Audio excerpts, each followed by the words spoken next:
Hello everyone, welcome to our new platform that is Future Eyes. First of all, we are extremely sorry and apologize for being delayed in our delivering lectures. And thanks to everyone who have been waiting patiently for our lectures. Due to some tech issues, we forced to delay, but we promise from this day you will get daily and proper lectures. So please stay tuned with Future IS and we will start from this day and we will be continue till the prelims. Okay जैसा कि हम लोग ने आप लोग को orientation lecture में promise किया था, वो प्रॉमिस को पूरा करने का दिन आ गया है and from this day that is 10th of December हम लोग अब आपको डेली एंड प्रॉपर लेक्चर देते रहेंगे.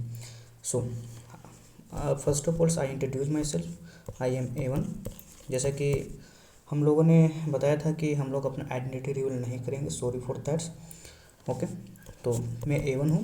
A2 आप लोग को नेक्स्ट सब्जेक्ट लेगा. मैं आप लोगों को ज्योग्राफी पढ़ाऊँगा. ओके मैं आप लोगों को ज्योग्राफी पढ़ाऊँगा and we are going to start from physical geography. Physical geography के बाद हम लोग वर्ल्ड मैपिंग वगैरह करेंगे. वर्ल्ड मैपिंग वगैरह के बाद हम लोग करेंगे Indian geography. The whole durations will take around 20 days. Okay 20 days में हम लोग को कंप्लीट करना है ज्योग्राफी. एंड आई ट्राई कि आप लोगों को डेली एटलीस्ट एक वीडियो या फिर 2 वीडियो मिल जाए. लेंथ वीडियो का ज़्यादा नहीं रहेगा.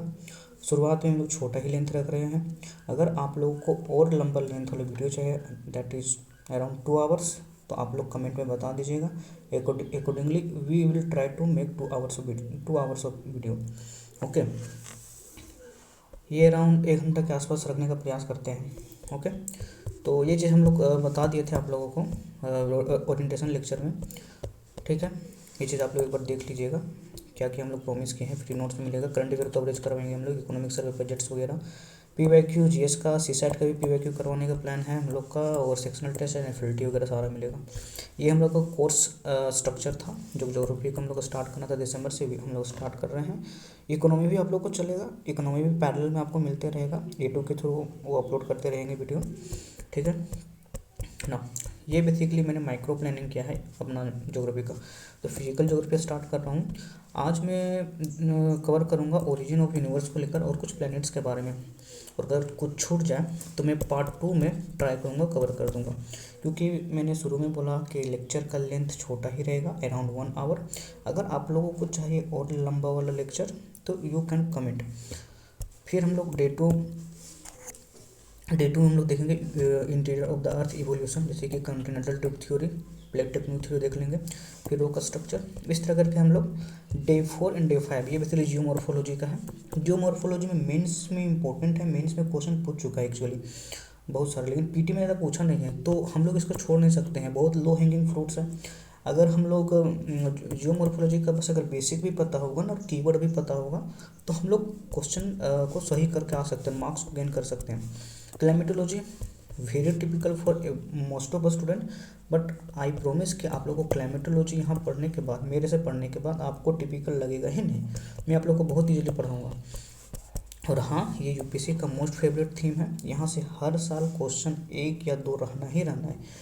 You can't deny this chapter. तो ये बहुत ज़्यादा इंपॉर्टेंट है. तो हम लोग सबसे पहले यहाँ पे देखेंगे एटमॉस्फेरिक कंपोजिशन, और फिर हम लोग पढ़ेंगे विंड्स, टेम्परेचर, एटमॉस्फेरिक वाटर के बारे में. तो जो मेन है क्लाइमेटोलॉजी का वो यहाँ पे कवर करेंगे हम लोग. ओके देन ओशिनोग्राफी, ये बहुत ज़्यादा इंपॉर्टेंट है. यहाँ भी हर दिन क्वेश्चन पूछते रहता है. अदर्स में यहीं पे अदर्स में world resource and world climate कराने के बाद मैं मैपिंग करवाऊंगा.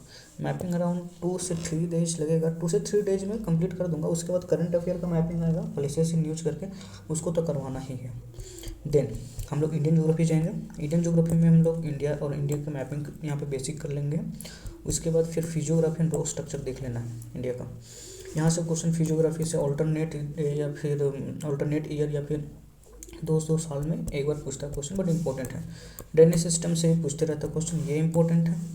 क्लाइमेट, इंडियन क्लाइमेट से रिलेटेड तो यहाँ प्रीलिम्स से भी क्वेश्चन बनने के चांस है. मेंस में तो पूछता ही है. फिर soil and agriculture, natural vegetation 20 days का मैंने मोटा मोटी बनाया है plan. I try to wrap up in 20 days. Okay ना. और एक चीज़ और बोलना था कि जैसे कि हम लोग ये जिस तरह से हम लोग कोर्स को चलेंगे आगे लेकर, अगर कहीं कहीं पे मान लेता हूँ कि इस टॉपिक में अगर मेंस का क्वेश्चन PYQ होगा तो मैं क्या करूँगा, सिर्फ मेन का क्वेश्चन पेस्ट कर दूँगा. ओके PDF में पेस्ट कर दूंगा, सो दैट्स योर माइंड क्या रहे कि मेंस के जोन में रहे। ओके, क्योंकि मेंस के लिए अराउंड लेस देन 90 डेज मिलेगा after prelims. That's why I thought कि आप लोग को मेंस का क्वेश्चन दे दें। मेंस क्वेश्चन लिखना नहीं, बस आप लोग को ब्रेन वॉश करना है जो भी हम लोग पढ़ाएंगे। क्यों? क्योंकि इससे क्या होगा कि जो भी क्वेश्चन बनता है मेंस में वो स्टैटिक को ही लिंक करके पूछता है। तो अगर स्टैटिक यहाँ पे अच्छी तरह से कवर हो गया तो मेंस का अगर आप 80% तक का आंसर ड्राइव कर पा रहे हैं अपने माइंड में तो अच्छा बात है। आप एटलीस्ट मेंस जोन में तो हो, समझे ना। तो हम लोग मेंस का क्वेश्चन भी लास्ट में पेस्ट कर देंगे। ऑफकोर्स हम लोग PYQ भी दिए हैं प्रीलिम्स का, वो मैं आप लोग को शो करूँगा। ये है एक्चुअली मेरा नोट्स, ओके, फ्यूचर आईएएस का अपना नोट्स है। तो हम लोग स्टार्ट करेंगे पहले theories of origin of earth, उसके बाद फिर ये मेरे हैंड रिटन नोट्स है तो मैंने हैंड रिटन नोट्स को भी पेस्ट कर दिया है। और फिर यहाँ पे कुछ मैंने जैसे कि ये मुझे टेस्ट सीरीज में मिला था कंटेंट, तो कंटेंट को मैंने पेस्ट कर दिया। तो हम लोग हर जगह से उठाकर कंटेंट एक जगह इंटीग्रेटेड PDF बना रहे हैं, तो जो कि वन स्टॉप सॉल्यूशन के रूप में काम करेगा आपके लिए। उसके बाद फिर है यहाँ पे एस्ट्रोनॉमिकल ऑब्जेक्ट्स, ये तो SNT में एक्चुअली पढ़ेंगे बट यहाँ पे बेसिक देख लेंगे हम लोग, ठीक है ना। ये है कुछ एक्स्ट्रा पॉइंट जो कि मुझे इस नोट्स में लगा कि कुछ और ऐड ऑन करना है तो मैंने ऐड ऑन कर दिया। ये मैंने NCERT से लाइन उठाया था, ओके, एक्चुअली इसको वहाँ पे करना है। ओके, ये मैंने NCERT से उठाया था तो ये भी इम्पोर्टेंट एक्चुअली। कुछ मैंने NCERT का भी लाइन को पेस्ट कर दिया है, दिस वन, ओके। तो आप लोगों को नोट्स देखो, यहाँ पे मैंने आप लोग को PYQ दे चुका हूँ, ओके। नाउ हम लोग स्टार्ट करते हैं सबसे पहले थ्योरी ऑफ अर्थ ओरिजिन। अब अर्थ ओरिजिन को लेकर बहुत सारा थ्योरीज हैं, जैसे कि एक है नेबुलर हाइपोथेसिस, एक है रिवर्स नेबुलर हाइपोथेसिस, इसमें से मोस्ट इम्पोर्टेंट है big bang theory, okay. Now देखते हैं हम लोग सबसे पहले कि ये वाला थ्योरी देख लेते हैं हम लोग। यहाँ पे दो तरह का थ्योरी रखा गया था, एक था मोनेस्टिक थ्योरी जो कि वन पेरेंट हाइपोथेसिस बोला जाता है, एक था dualistic theory by parent hypothesis बोला गया था। मोनेस्टिक थ्योरी के अकॉर्डिंग क्या बोला गया कि जो ओरिजिन ऑफ यूनिवर्स का ओरिजिन या फिर अर्थ का ओरिजिन जो है वो एक सिंगल सेलेस्टियल बॉडी के बीच सिंगल सेलेस्टियल बॉडी में जो इवेंट हुआ होगा उसके कारण से हुआ। जबकि बाइपेरेंट हाइपोथेसिस और डुअलिस्टिक हाइपोथेसिस में क्या बोला गया कि इसमें दो सेलेस्टियल बॉडीज के बीच में इंट्रैक्शन हुआ होगा तब जाकर आउटपुट के रूप में बना होगा। वो आउटपुट के रूप में क्या बना होगा, हमारा सोलर सिस्टम्स वगैरह जो है।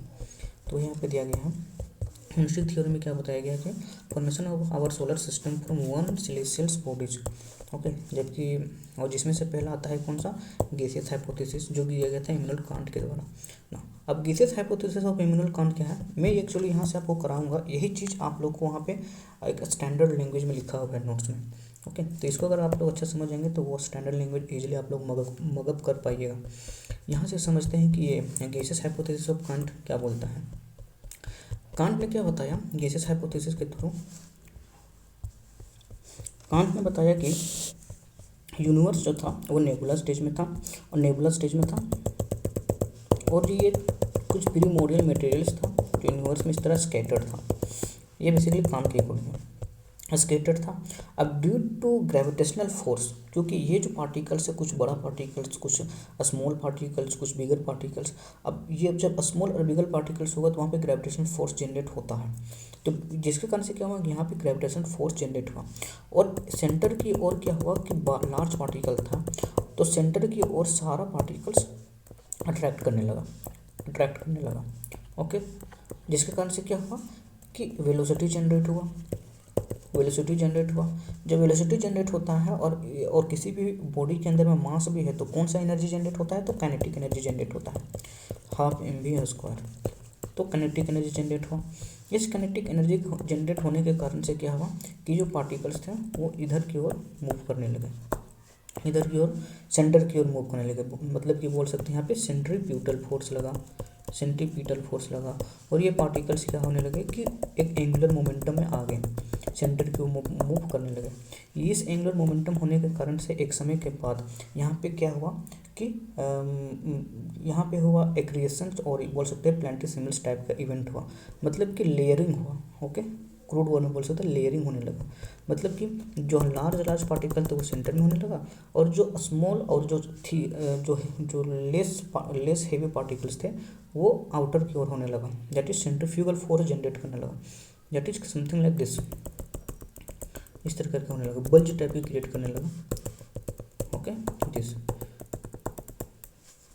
उसके बाद ये कंटिन्यूस मूव करते रहा, साथ ही साथ जब ये मूव कर रहा था, जो फ्रिक्शन कर रहा था, तो एनर्जी जनरेट हुआ, टेम्परेचर भी इंक्रीज होगा और एनर्जी टेम्परेचर इंक्रीज होने के कारण से ये सब पार्टिकल्स वगैरह अपना सेंट्रीफ्यूगल फोर्स जनरेट कर रहा है और अंदर की ओर सेंट्रीपिटल फोर्स जनरेट हो रहा है। एक समय के बाद क्या हुआ कि ये जो लिम्ब टाइप का दिख रहा है वो क्या हुआ, ब्रेक डाउन हो गया, यहाँ से टूट के अलग हो गया और फाइनल जाके एक प्रॉपर सोलर सिस्टम का जनरेट हुआ। This is sun and this is our planet के रूप में जनरेट हुआ। ओके, ये बेसिकली इमैनुअल कैंट में बताया गैसियस हाइपोथेसिस के थ्रू। ओके, इसी को बोला गया nebula, this is called nebula. अब नेबुला क्या है, नेबुला को बोला जाता है डस्टी पार्टिकल्स जो कि हाइड्रोजन और हीलियम से कंपोजिशन हो। ठीक है, this is the dusty particles जो कि हाइड्रोजन और हीलियम से कंपोजिशन हो, जो कि फाइनली जाकर किसको फॉर्मेशन करता है, हमारे सोलर सिस्टम को फॉर्मेशन करता है। वही यहाँ पे दिया गया है, यहाँ पे आप लोग को समझ आ जाएगा।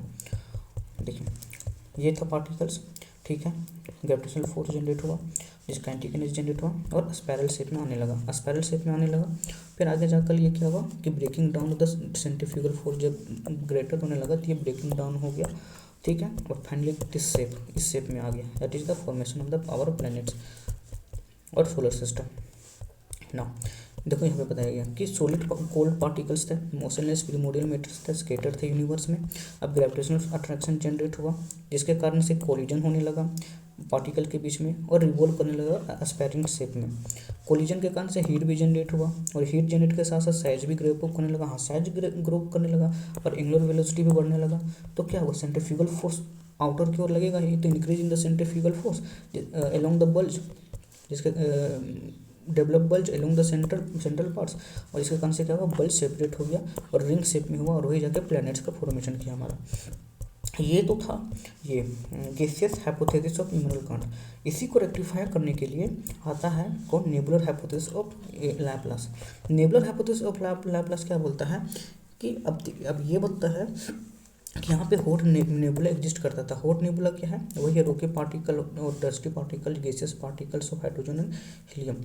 ठीक है, तो यहाँ पे बोला क्या चाहिए, नेबुला था, हॉट नेबुला हमारे यूनिवर्स में कहाँ से आया, ये चीज़ लैप्लास ने बताया ही नहीं, लेकिन बोला हाँ because of the constant spinning temperature of nebula decrease. अब यहाँ पे अल्टरनेटिव बात बता रहा है कि यहाँ पे कॉन्स्टेंट स्पिनिंग कर रहा है, जिस कारण से क्या हुआ कि नेबुला का टेम्परेचर डिक्रीज करने लगा और टेम्परेचर डिक्रीज करने लगा तो reduction in the size to place, जो साइज था इस नेबुला का वो डिक्रीज करने लगा। ओके, बल्ज भी डेवलप हो गया एलोंग द सेंट्रल पार्ट और जिसका वजह से रिंग भी जनरेट हुआ और फाइनली रिंग जो जनरेट हुआ वही रिंग ब्रेक डाउन हुआ और फाइनली जाके कंडेंस होकर प्लैनेट बनाया। ये था नेबुलर हाइपोथेसिस ऑफ लैप्लास।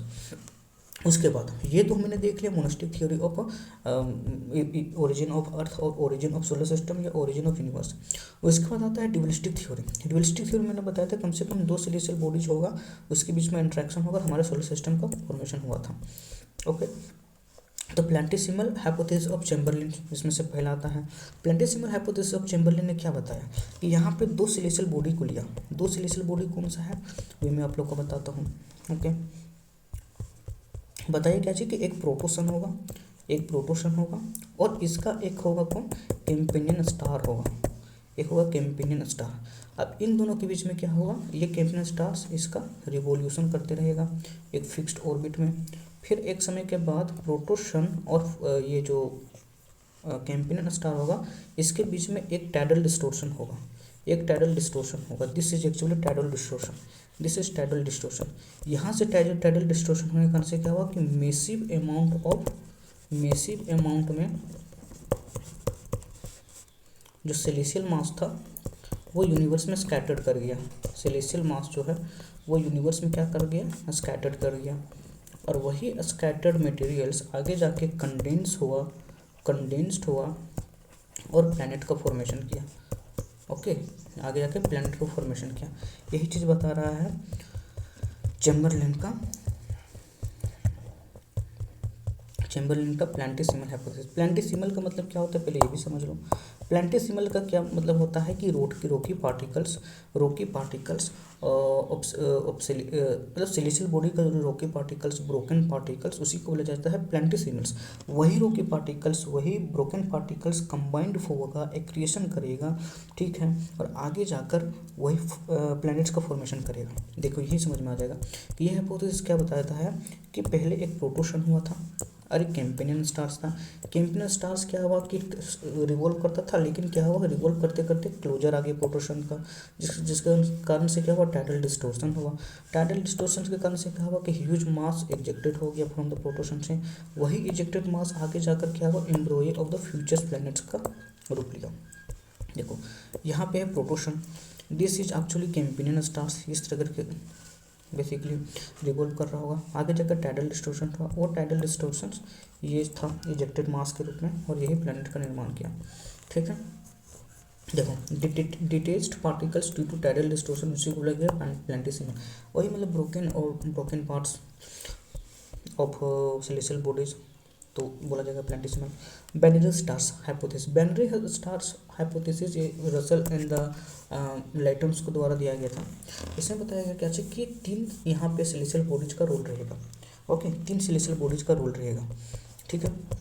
तीन कौन कौन सा, एक होगा प्रोटोशन, एक होगा कैंपेनियन स्टार्स, और एक होगा अप्रोचिंग स्टार, जिसको बोला गया intruding stars. First of all क्या होगा कि प्रोटोशन के अपोजिट में, मतलब प्रोटोशन के चारों तरफ एक कैंपेनियन स्टार चक्कर लगा रहा होगा, इस तरह करके चक्कर लगा रहा है। उसके बाद सडनली क्या होता है कि कुछ मिलियन या बिलियन साल के बाद एक आता है कौन, अप्रोचिंग स्टार्स। ये आ रहा है अप्रोचिंग स्टार्स आया, इंट्रूडिंग स्टार्स आया, वो कैंपेनियन स्टार का अपोजिट डायरेक्शंस में रिवॉल्व करने लगा। मैंने क्या किया, इस तरह करके रिवॉल्व कर रहा था कैंपेनियन स्टार्स, और इंट्रूडिंग स्टार्स जो आया, जो अप्रोचिंग स्टार्स आया, वो इसका अपोजिट्स में रिवॉल्व करने लगा। जिसके कारण से क्या हुआ कि ये अपोजिट में मूव कर रहा था, ये इधर रिवॉल्व कर रहा था, दोनों बीच में एक टाइडल डिस्टोर्शन हुआ। ये टाइडल डिस्टोर्शन आगे जाकर एम्ब्रॉय ऑफ फ्यूचर प्लैनेट्स का रूप में काम किया। यही बस है और कुछ नहीं है बाइनरी हाइपोथेसिस में। ये देखो प्रिमिटिव स्टार्स हैं, कैंपेनियन स्टार्स हैं, और अप्रोचिंग स्टार्स हैं। अप्रोचिंग स्टार रिवॉल्व कर रहा है किधर, सन का अपोजिट में, to that of the companion star. देखो अप्रोचिंग स्टार्स इधर रिवॉल्व कर रहा है to the sun, to the opposite of companion stars, ठीक है। And approaching star came near to the companion stars, huge tidal distortion हुआ, और टाइडल डिस्टोर्शन के कारण से मास इजेक्शन हुआ, और कंडेंस होकर वही मास प्लैनेट्स का फॉर्मेशन किया। बस यही था ड्यूलिस्टिक थ्योरी ऑफ हाइपोथेसिस, जो कि मैंने देखा बाइनरी स्टार हाइपोथेसिस, और एक देखा मैंने प्लैनेटेसिमल्स। और जो मैंने देखा मोनोलिस्टिक थ्योरी में, उसमें मैंने देखा ये गैसियस हाइपोथेसिस ऑफ कांट, और एक मैंने देखा नेबुलर हाइपोथेसिस ऑफ लैप्लास। यहाँ तक समझ में आ गया होगा, आई होप सो। तो वही यहाँ पे दिया गया है कि nebular hypothesis of Emmanuel can't, जिसमें बताया गया कि थ्योरी सन और प्लैनेट्स जो है वो एक slow rotating cloud of gas, जिसको बोला गया नेबुला, उससे बनाया। क्यों, क्योंकि क्लाउड कॉन्टैक्ट किया, ग्रेविटी करंट से फ्लैटन किया, डिस्क के फॉर्म में लिया, और फिर स्पिनिंग करते रहेगा फास्टर तरीके से, और फाइनली जाकर सेंटर के एलोंग्स क्या हुआ, सन बना, और जो लेफ्ट ओवर मेटेरियल था उससे प्लैनेट्स बना। इसका एविडेंस के रूप में सिर्फ याद रखना, ये पूछ सकता है वो क्या है, सिमिलर डिस्क स्ट्रक्चर है, इसका सिमिलर एविडेंस है। सिमिलर डिस्क स्ट्रक्चर कहाँ देखने मिलता है, यंग स्टार्स के में देखने को मिलता है। और दूसरा इसका एविडेंस है conservation of the angular momentum. Challenges वगैरह छोड़ो, नेक्स्ट अभी हमने देखा रिवाइज्ड नेबुलर हाइपोथेसिस, जो कि मैंने भी देखा कांट के बेसिकली लैप्लास के द्वारा दिया था, ठीक है। यहाँ पे लिखा नहीं गया, लेकिन लैप्लास द्वारा दिया गया था। इसमें क्या हुआ कि theory explain the original nebular hypothesis को, इसमें कुछ डिटेल ऐड किया क्या चाहिए कि लार्ज क्लाउड ऑफ गैस था, और मिक्सड विद डस्ट, फिर एक्रीशंस हुआ, और डस्ट पार्टिकल कोलाइड व stuck together from the large body, ठीक है। ये थी। अब इसमें से ये नेबुलर हाइपोथेसिस में याद रखना है एविडेंस के रूप में एक्रीशंस प्रोसेस हुआ। एक्रीशंस क्या होता है कि जो क्या बोलते हैं यार, डिस्पर्स्ड पार्टिकल, जो कि ब्रोकन पार्टिकल्स डिस्पर्स्ड था, वही क्या हुआ कि एक समय के बाद देखो कि ये है मेरा ब्रोकन पार्टिकल डिस्पर्स्ड है, आगे जाकर ये एक्रीशन होने लगेगा, एक प्रॉपर लेयरिंग में जनरेट करने लगेगा, और ये मटेरियल टुवर्ड द सेंटर जाकर कंडेंस होने लगेगा, उसी बोला जाता है एक्रिएशन। यही रीजन है कि अर्थ का कोर में क्या है, अर्थ का सेंटर में कोर में क्या है कि हैवी मेटल्स देखने को मिलता है अर्थ का सेंटर में। अगर हम आगे देखेंगे interior structure of earth, interior structure of earth देखेंगे, जहाँ पे देखेंगे कि ये बेसिकली अर्थ का कोर है, सेंटर बोलेंगे, सेंटर बोलेंगे, और यहाँ पे मिलता है हेवी मेटल्स, निफे मिलता है, निकेल एंड फेरस। ये है क्रस्ट है, जहाँ पे हम लोग रहते हैं, क्रस्ट है, अर्थ सरफेस है, यहाँ पे लाइट एलिमेंट मिलता है, लाइट एलिमेंट या लाइट मेटल्स मिलता है, जैसे कि सिलिकॉन वगैरह मिलता है। ठीक है, ये क्यों हुआ, due to the accretion, accretion के कारण से क्या हुआ कि जो हेवी मटेरियल्स था वो टुवर्ड द सेंटर डिपॉजिट होने लगा, और जो लाइट मटेरियल था वो सरफेस पे ही कॉस्मेटिक लेवल पे डिपॉजिटेड होकर रह गया। समझ में आ गया ना। नेक्स्ट, और दूसरा है कि cloud, dust cloud around the stars अभी भी देखने को मिलता है, तो बेसिकली सपोर्ट करता है नेबुलर हाइपोथेसिस को। ठीक है, अभी देखे मैंने प्लैनेटेसिमल हाइपोथेसिस, ठीक है, चैम्बरलेन का मैंने बताया था कि एक होगा approaching stars, no approaching star नहीं प्लैनेटेसिमल में, एक होगा कैम्पेनियन स्टार रहेगा, प्रोटो स्टार्स रहेगा।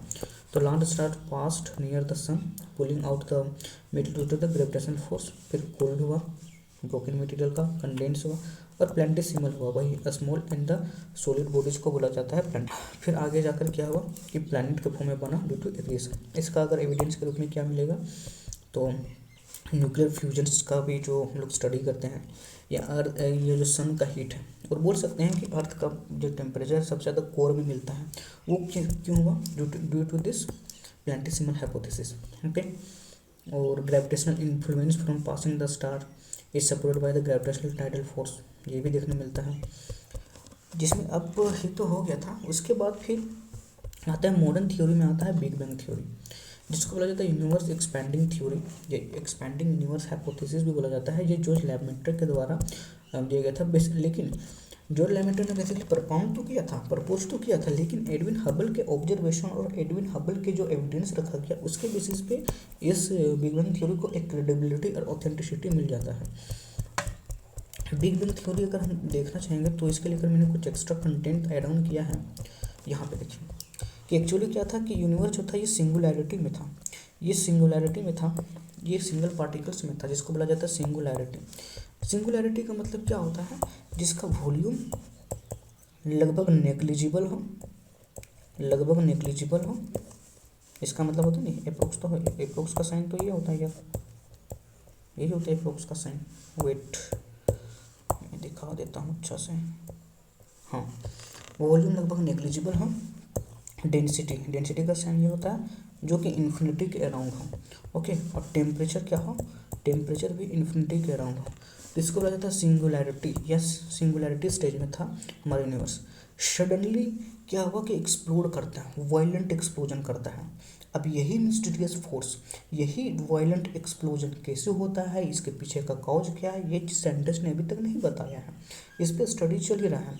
लेकिन हाँ कि वायलेंट एक्सप्लोजन हुआ सिंगुलैरिटी का, और जिसके कारण से मिस्टीरियस तरीके से इन्फ्लेनेटरी फोर्स बोला जाता है, इन्फ्लेनेटरी फोर्स मिस्टीरियस तरीके से आया और एक्सप्लोजन हुआ, और ये एक्सपैंड करने लगा। फिर जाके एलिमेंट्री पार्टिकल्स हुआ, बना स्टार्स बना, गैलेक्सीज बना, और स्टार्स सोलर सिस्टम बना, और अभी भी ये एक्सपैंड कर ही रहा है, ये जो बिग बैंग इवेंट हुआ था वो 13.7 बिलियन ईयर्स एगो हुआ था।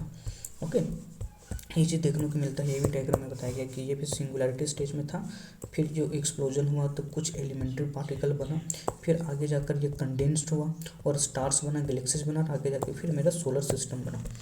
ठीक है, हाँ, बिग बैंग थ्योरी का अगर देखें यहाँ पे तो ये 13.7 बिलियन ईयर एगो हुआ। ठीक है, सिंगुलैरिटी से हुआ। ये एक सिंगुलैरिटी का मतलब क्या बोला जाता है, extremely dense on hot point, जिसको टाइनी बॉल बोला गया, और एक प्रकार का वायलेंट एक्सप्लोजन हुआ, उसी को बोला जाता है big bang, causing the universe expand rapidly. Okay, और फाइनली वो जो स्कैटर्ड मटेरियल्स था वो कूल डाउन हुआ, कूल डाउन होने के बाद मैटर में कन्वर्ट हुआ वो मटेरियल्स, उसके बाद गैलेक्सी स्टार का फॉर्मेशन हुआ। इसको सपोर्ट करने के लिए बिग बैंग को सपोर्ट करने के लिए एक एविडेंस के रूप में red shift Galaxy, cosmic microwave background radiation, और एक आता है एबंडेंस लाइट एलिमेंट्स। इसका तो पता चल जाता है एबंडेंस लाइट एलिमेंट में, जैसे कि हाइड्रोजन, हीलियम, ये सब हमारा सबसे ज़्यादा कहाँ देखने को मिलता है? अपर एटमॉस्फेयर में, यूनिवर्स में देखने को मिलता है। लोअर लेवल ऑफ एटमॉस्फेयर में अगर देखा जाए सबसे ज़्यादा क्या मिलता है? Nitrogen and oxygen. ओके, जबकि हाई अमाउंट में हाइड्रोजन जो है वो कहाँ मिलता है? तो यूनिवर्स में मिलता है, स्पेस में मिलता है। ठीक है ना। अब ये कॉस्मिक माइक्रोवेव बैकग्राउंड रेडिएशन ये क्या बेसिकली क्या है? तो एक प्रकार का रेडिएशन ये जो रेमिनेंट हीट के रूप में जो बचा हुआ है अर्ली यूनिवर्स में, उसी को बोला जाता है microwave background radiation. Remnant heat, बस ये याद रखना, रेमिनेंट हीट को बोला जाता है। रेमिनेंट हीट में एग्जांपल देख सकते हैं जैसे कि मैग्मा, जो अर्थ क्रस्ट कहाँ मिलता है? तो अर्थ के मेंटल में मिलता है, एस्थेनोस्फीयर में। ये चीज़ हम लोग देखेंगे एस्थेनोस्फीयर में। ओके, रेमिनेंट हीट जो कि अर्ली यूनिवर्स मिलेगा। रेमिनेंट हीट कहाँ मिलेगा? इसका एग्जांपल कौन है? तो एस्थेनोस्फीयर में जो मिलता है मैग्मा, वही एग्जांपल है रेमिनेंट हीट का, जिसको बोला जाता है रेडियो एक्टिव हीट बोला जाता है। एक हो गया red shift of Galaxy. Red shift of Galaxy में इसको समझाते हैं कि कैसे होता है रेड शिफ्ट ऑफ गैलेक्सी।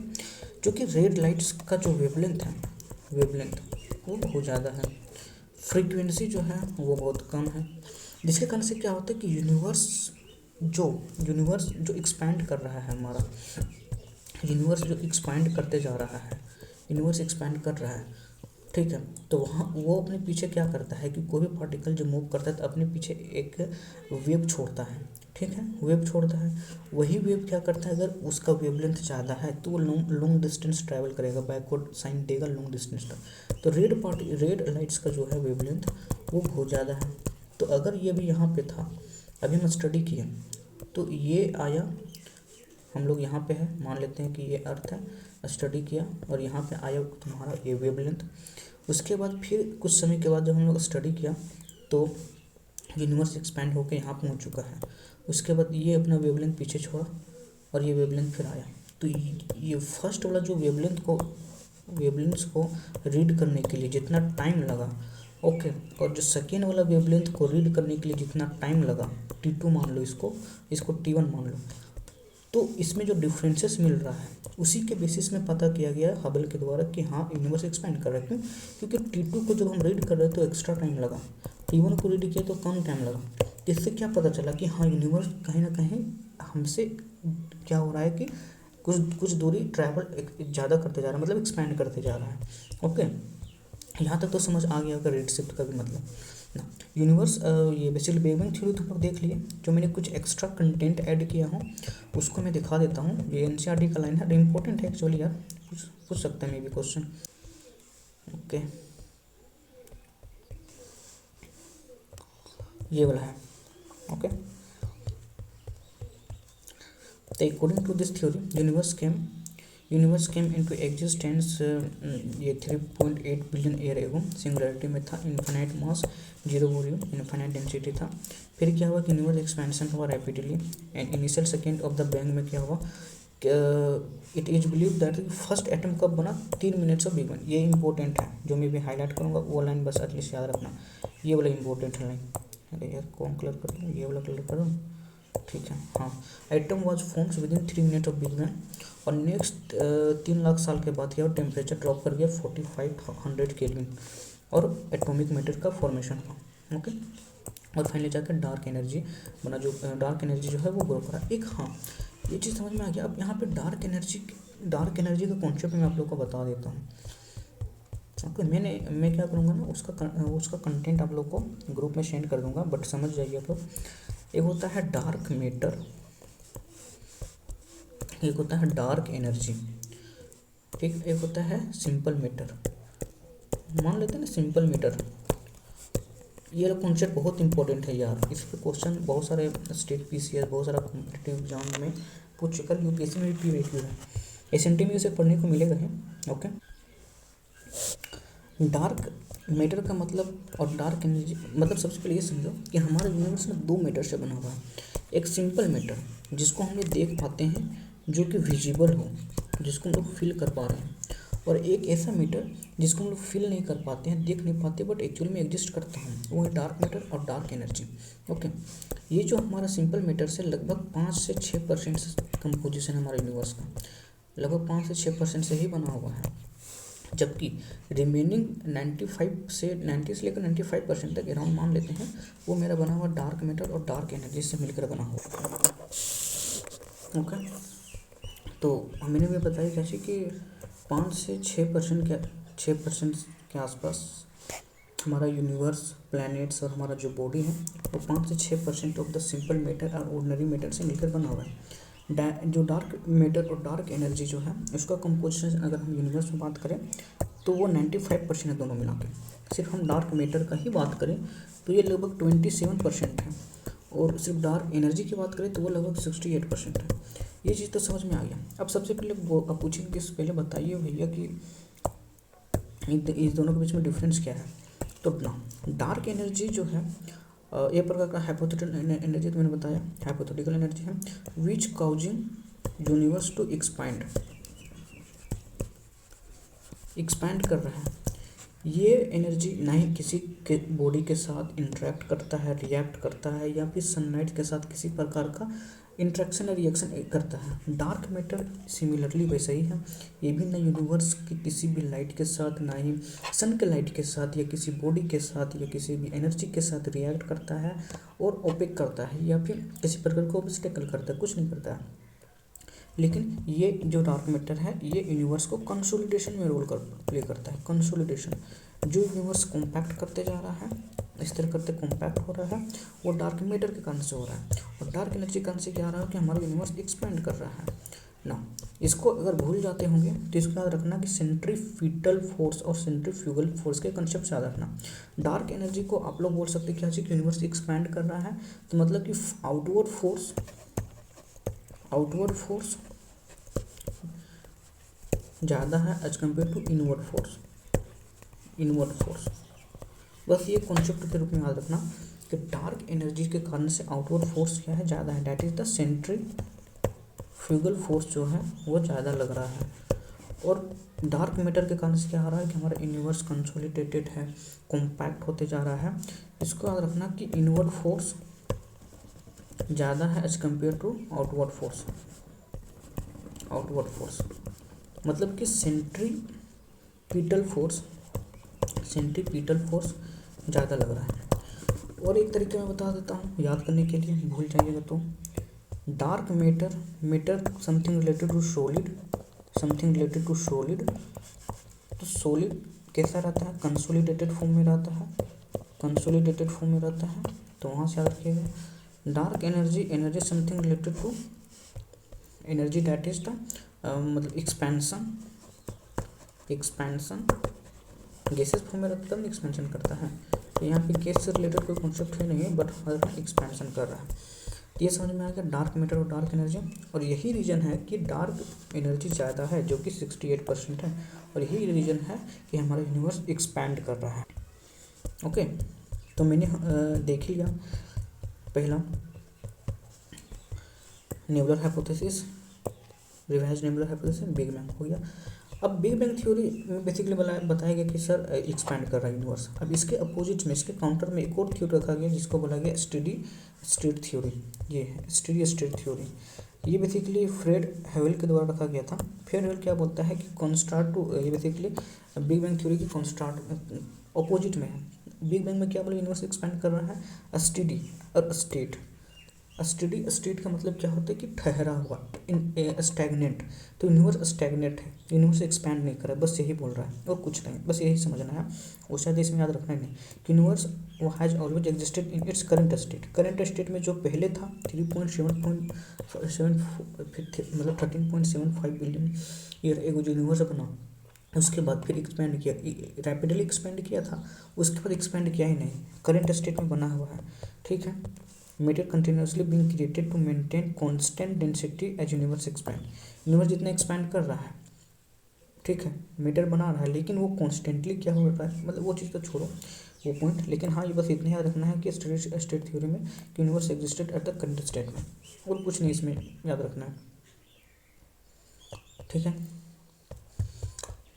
ये चीज़ तो पढ़ लीजिएगा आप लोग। उसके बाद आता है ये सोलर स्टार फॉर्मेशन। स्टार का फॉर्मेशन कैसे हुआ, वो चीज़ तो भी मैंने देखा कि स्टार का फॉर्मेशन कैसे हुआ। तो गैसेस नेबुला हाइपोथेसिस थ्योरी में देखा था कि नेबुलर था, नेबुला फिर आगे जाके क्या हुआ, ग्रेविटेशनल फोर्स आया, ग्रेविटेशनल फोर्स आने के कारण से फिर वो रोटेट करने लगा, काइनेटिक एनर्जी आया, टेम्परेचर आया, टेम्परेचर बनने लगा ड्यू टू कोलिजन, फिर आगे जाकर वो रोटेट करने लगा, डिस्क फॉर्म में आया, रोटेट करने लगा, और फिर आगे जाकर वो ब्रोकन डाउन हुआ, जो ब्रोकन मटेरियल्स था उससे प्लैनेट बना, और जो सेंटर की और मटेरियल एक्रिएट हो रहा था उसके कारण से स्टार का फॉर्मेशन हुआ। वही है इनिशियल यूनिवर्स और डेंसिटी डिफरेंस के कारण से क्या हुआ, क्या था, सबसे पहले बिग बैंग के बाद मैटर एनर्जी जो था इवनली डिस्ट्रीब्यूटेड नहीं था। ठीक है, ग्रेविटेशनल फोर्स बहुत ज़्यादा स्ट्रॉन्गर था, जिसके कारण से मैटर जो स्कैटर्ड था उसको सेंटर की और क्या किया कि पुल किया और आगे जाके गैलेक्सी बनाया, और ये बना था नेबुला से बनाया गैलेक्सी। नेबुला भी क्या है, मैंने भी बताया कि ये प्रकार का क्या है, लार्ज क्लाउड ऑफ गैसेस है, हाइड्रोजन गैसेस है, जो कि birth place of the star and Galaxy के रूप में काम करता है।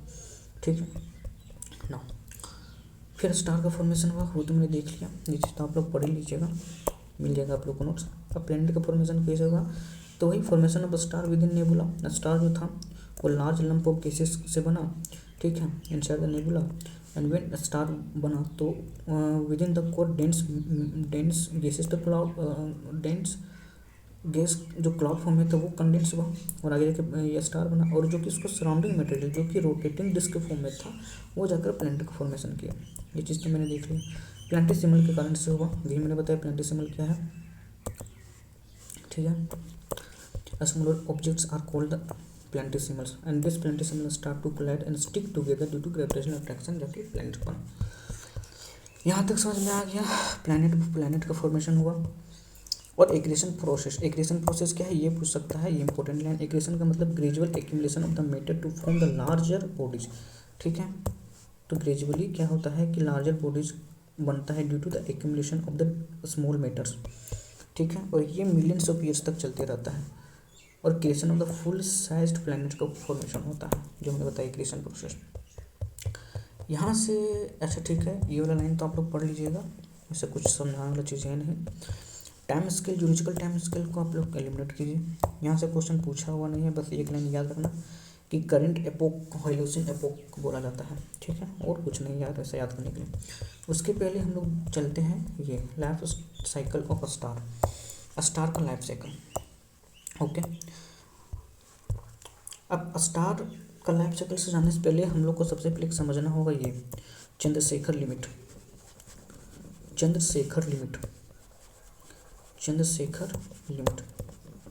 ये क्या है, ये चीज़ भी कंटेंट में है।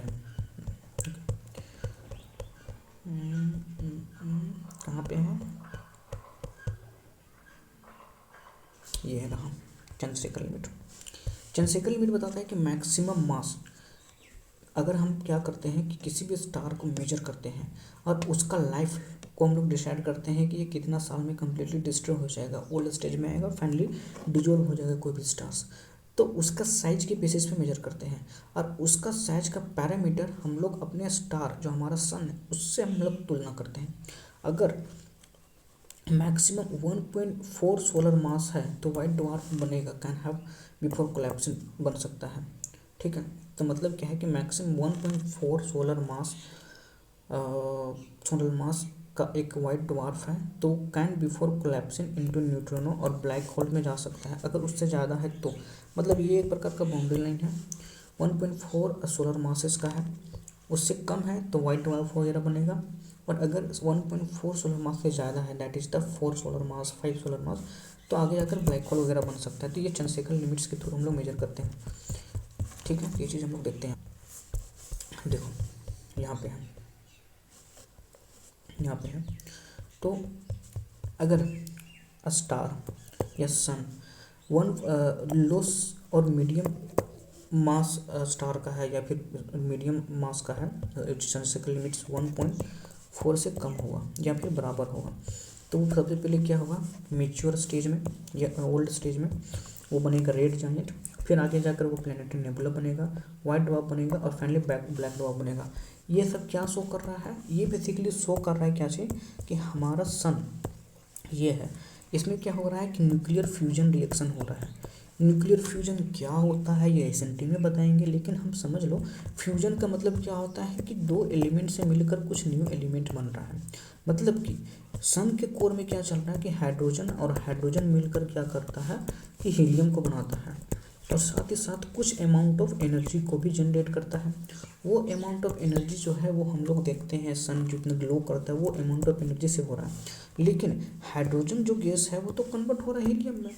एक समय के बाद क्या होगा कि ये हाइड्रोजन गैस सारा हीलियम में कन्वर्ट हो जाएगा, तो हाइड्रोजन गैस फिर बचेगा ही नहीं। जब हाइड्रोजन गैस बचेगा नहीं तो सन का लाइफ फिर खत्म, सन फिर ग्लो करेगा ही नहीं, क्यों, क्योंकि हीट खत्म हो जाएगा फिर निकलना।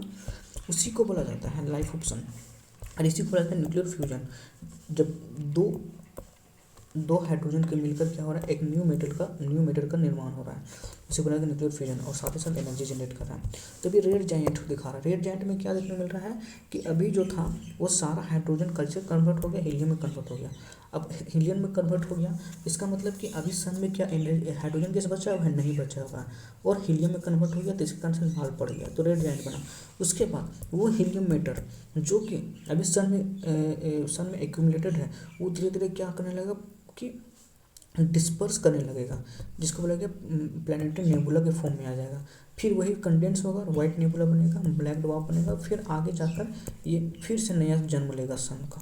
ओके, तो ये था किसके लिए, low and medium mass stars के लिए, या फिर low and medium size of mass of sun के लिए, जो कि 1.4 या 1.4 से कम के लिए रहेगा।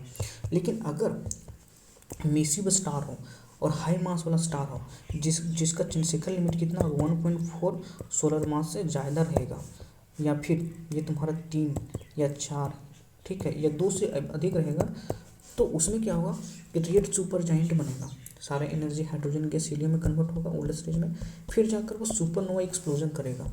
सुपरनोवा एक्सप्लोजन करने के बाद वो या तो न्यूट्रिनो स्टार्स बन सकते हैं या फिर ब्लैक होल बन सकता है। न्यूट्रिनो स्टार्स या ब्लैक होल कैसे बनेगा, ये चीज़ हम लोग एसएनटी में देख लेंगे। ओके, बस इतना जान लो। लेकिन हाँ, जिसमें हम लोग को याद क्या रखना है, बस ये सीक्वेंस याद रखना है, ये वाला सीक्वेंस कि हाई मास और मैसिव स्टार है तो रेड जायंट बनेगा, सुपरनोवा बनेगा, फिर न्यूट्रिनो स्टार और ब्लैक होल बनेगा। और अगर स्मॉल एंड मीडियम साइज का सोलर स्टार मास स्टार्स है तो रेड जायंट बनेगा, ब्लैक नेबुला बनेगा, वाइट ड्वार्फ बनेगा और ब्लैक होल। ये बस सीक्वेंस में पूछ जाता है, बहुत सारे टेस्ट सीरीज और पीटिंग भी पूछ सकता है। ठीक है, ये सन के बारे में थोड़ा देख लिया। अब ना थोड़ा सा और हम लोग सन के बारे में देखते हैं, जो कि मैंने लास्ट में कुछ कंटेंट को अटैच किया हूँ, यहाँ पे है कुछ कंटेंट। हाँ ठीक है, सन के बारे में देख लेता हूँ मैं। तो space beyond our the solar system is called interstellar space. वो चीज़ आगे देखेंगे कि इंटरस्टेलर स्पेस क्या है। इंटरस्टेलर स्पेस चलो मैं समझा ही देता हूँ। ये मेरा सोलर सिस्टम है सन, इसके चारों तरफ बहुत सारे प्लैनेट रिवॉल्व कर रहा है। एक और सोलर सिस्टम होगा, मान लेता हूँ उसको, मान लेता हूँ क्या, ये एक सोलर सिस्टम है, यहाँ पे एस एक सोलर सिस्टम है और एक ये सोलर सिस्टम है। इसके चारों तरफ में बहुत सारे प्लैनेट्स रिवॉल्व कर रहा है। ठीक है, तो अगर हम देखें इस एस सोलर सिस्टम का जो पेरिफेरी है वो इतना है, और ये सोलर सिस्टम का पेरिफेरी कितना है, इतना है। बीच में क्या है, कुछ गैपिंग है, कुछ एरिया दिख रहा है। इसका मतलब क्या है कि अगर इस सोलर सिस्टम से ये सोलर सिस्टम से जब जाएंगे तो बीच के स्पेस को कवर किया जाएगा, उसी बीच के स्पेस को बोला जाता है इंटरस्टेलर स्पेस। इसी पे तो मूवी बना है ना, इंटरस्टेलर मूवी, क्रिस्टोफर नोलन का मूवी, बहुत बवाल पिक्चर है। शुरू में तो समझ में नहीं आया था पिक्चर, ऐसा पिक्चर है वो। तो इंटरस्टेलर का मतलब यही होता है, समझ में आ गया। ठीक है, नहीं मिटाता हूँ मैं इसको ना। ठीक है, अब सन के बारे में देखते हैं। तो सन का फॉर्मेशन 5 बिलियन ईयर ओल्ड एगो हुआ था। ठीक है, सन का जो डायमीटर है वो इतना है, ये आप लोग देख लीजिएगा। सन वेरीज फ्रॉम द सन का अगर टेम्परेचर की बात करते हैं, कोर का टेम्परेचर 15 मिलियन डिग्री सेल्सियस से लेकर लगभग 5500 बिलियन डिग्री सेल्सियस सरफेस पे है। अगर सन का लेयरिंग अगर देखें तो सन को 2 लेयर में डिवाइड किया जाता है। देखो ये मेरा सन है, ये मेरा सन है, ओके, ये मेरा सन है। तो ये हो जाएगा सन का कोर, ये हो जाएगा रेडिएटिव जोन मान लेंगे, और ये हो जाएगा कन्वेक्टिव जोन, ये हो जाएगा सरफेस ऑफ सन, और ये हो जाएगा एटमॉस्फेयर ऑफ सन। इसका भी 2-3 डिवीजन देखने को मिलता है। इसको बोला जाएगा फोटोस्फीयर, हो जाएगा यहाँ पे है फोटोस्फीयर, एक मिलेगा क्रोमोस्फीयर और एक मिलेगा कोरोना बोला जाएगा, ये यहाँ पे है। तो इनर लेयर पे है, इनर लेयर में कोर रेडिएटिव जोन और कन्वेक्टिव जोन है। आउटर लेयर में फोटोस्फीयर, क्रोमोस्फीयर, एक ट्रांजिशन जोन जो कि क्रोमोस्फीयर और कोरोना के बीच में देखने को मिलेगा, और लास्ट है वो यहाँ पे देखने को मिल रहा है। तो ये है कोर, इनर कोर, फिर रेडिएटिव जोन, कन्वेक्टिव जोन, फिर सरफेस पे आ गया सरफेस फ्लो, ये है सरफेस फ्लो। उसके बाद तुमको एटमोसफियर मतलब फोटोस्फीयर एक्चुअली, सॉरी फोटोस्फीयर, उसके बाद chromosphere and last is corona. तो हम लोग एक एक करके देखते हैं। कोर का अगर बात करें तो 15 मिलियन डिग्री सेल्सियस है। ये बेसिकली सोलर कोर जो है वो सन का सबसे हॉटेस्ट पार्ट है, और बोल सकते हैं हमारा इंटायर सोलर सिस्टम का सबसे हॉटेस्ट पार्ट है, क्योंकि यहाँ पे 15 मिलियन डिग्री सेल्सियस देखने को मिलता है। फिर आता है रेडिएटिव जोन, ये बेसिकली कहाँ देखने को मिलता है, तो इनर मोस्ट कोर, जो कोर देखें, और आउटर कन्वेक्टिव जोन के बीच देखने को मिलता है।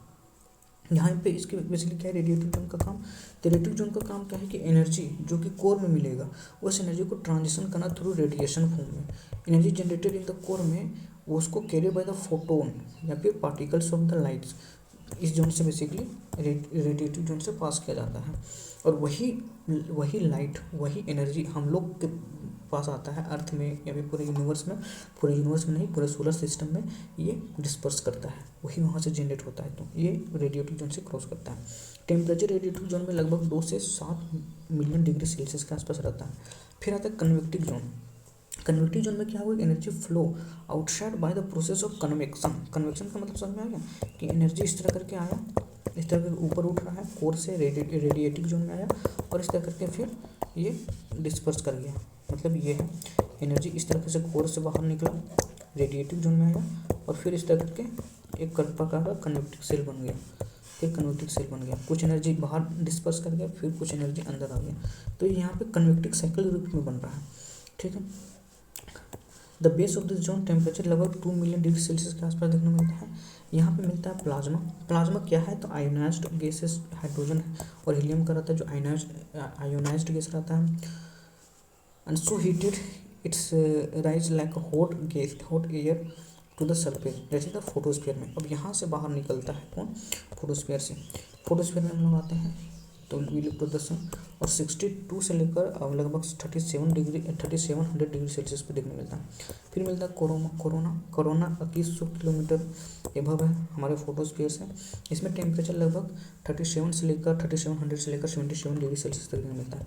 क्रोमोस्फीयर एंड कोरोना के बीच में एक जोन मिलता है, ट्रांजिशन जोन, जहाँ पे एब्रप्टली क्या करता है, टेम्परेचर जो है वो इंक्रीज कर जाता है। कहाँ पे 700 था, जाकर 5 लाख के आसपास टेम्परेचर इंक्रीज कर जाता है।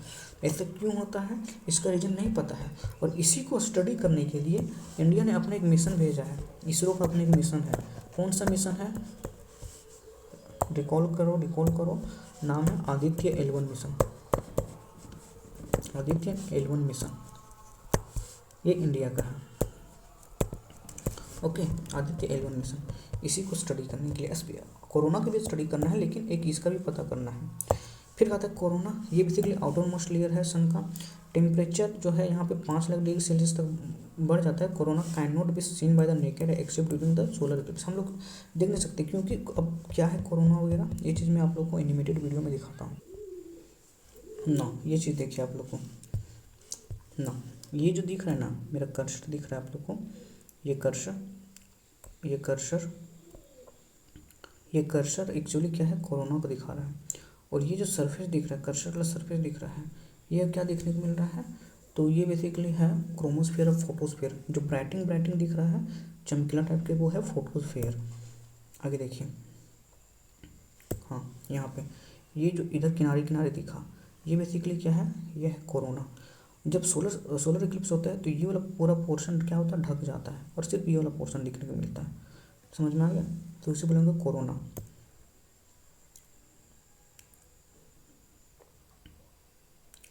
ये जो ग्लोइंग टाइप की जो रेज टाइप के देखने को मिल रहा है, इसी को बोला जाता है सोलर फ्लेयर बोला जाता है, या फिर प्लाज्मा बोला जाता है। ये है प्लाज्मा और ये सोलर फ्लेयर। ओके, यही चीज़ क्या होता है कि हमारे लाइट फॉर्म में पहुंचता है अर्थ में। समटाइम्स ये बेसिकली जब ज़्यादा हो जाता है डार्क स्पॉट्स, सन स्पॉट्स अभी देखेंगे हम आगे, जिसके कारण से क्या होता है कि हम लोग को जो पहले की अरोराज वगैरह का फॉर्मेशन होता है वो भी देखेंगे, अरोरास। दूसरा में क्या होता है कि सेटेलाइट्स वगैरह को डिस्टर्ब कर देता है। और तीसरा में कि क्या करता है कि मतलब कि टेम्परेचर इंक्रीज कर जाता है अर्थ का। जैसे डोनाल्ड ट्रंप ने बोला था कि ग्लोबल वार्मिंग का जिम्मेवारी ये सोलर फ्लेयर है। समझ में आ गया? तो कुछ हद तक टेम्परेचर इंक्रीज कर जाता है, ड्राइड फॉर्म में आता है तो आग वगैरह भी लग सकता है, फायर वगैरह। देखो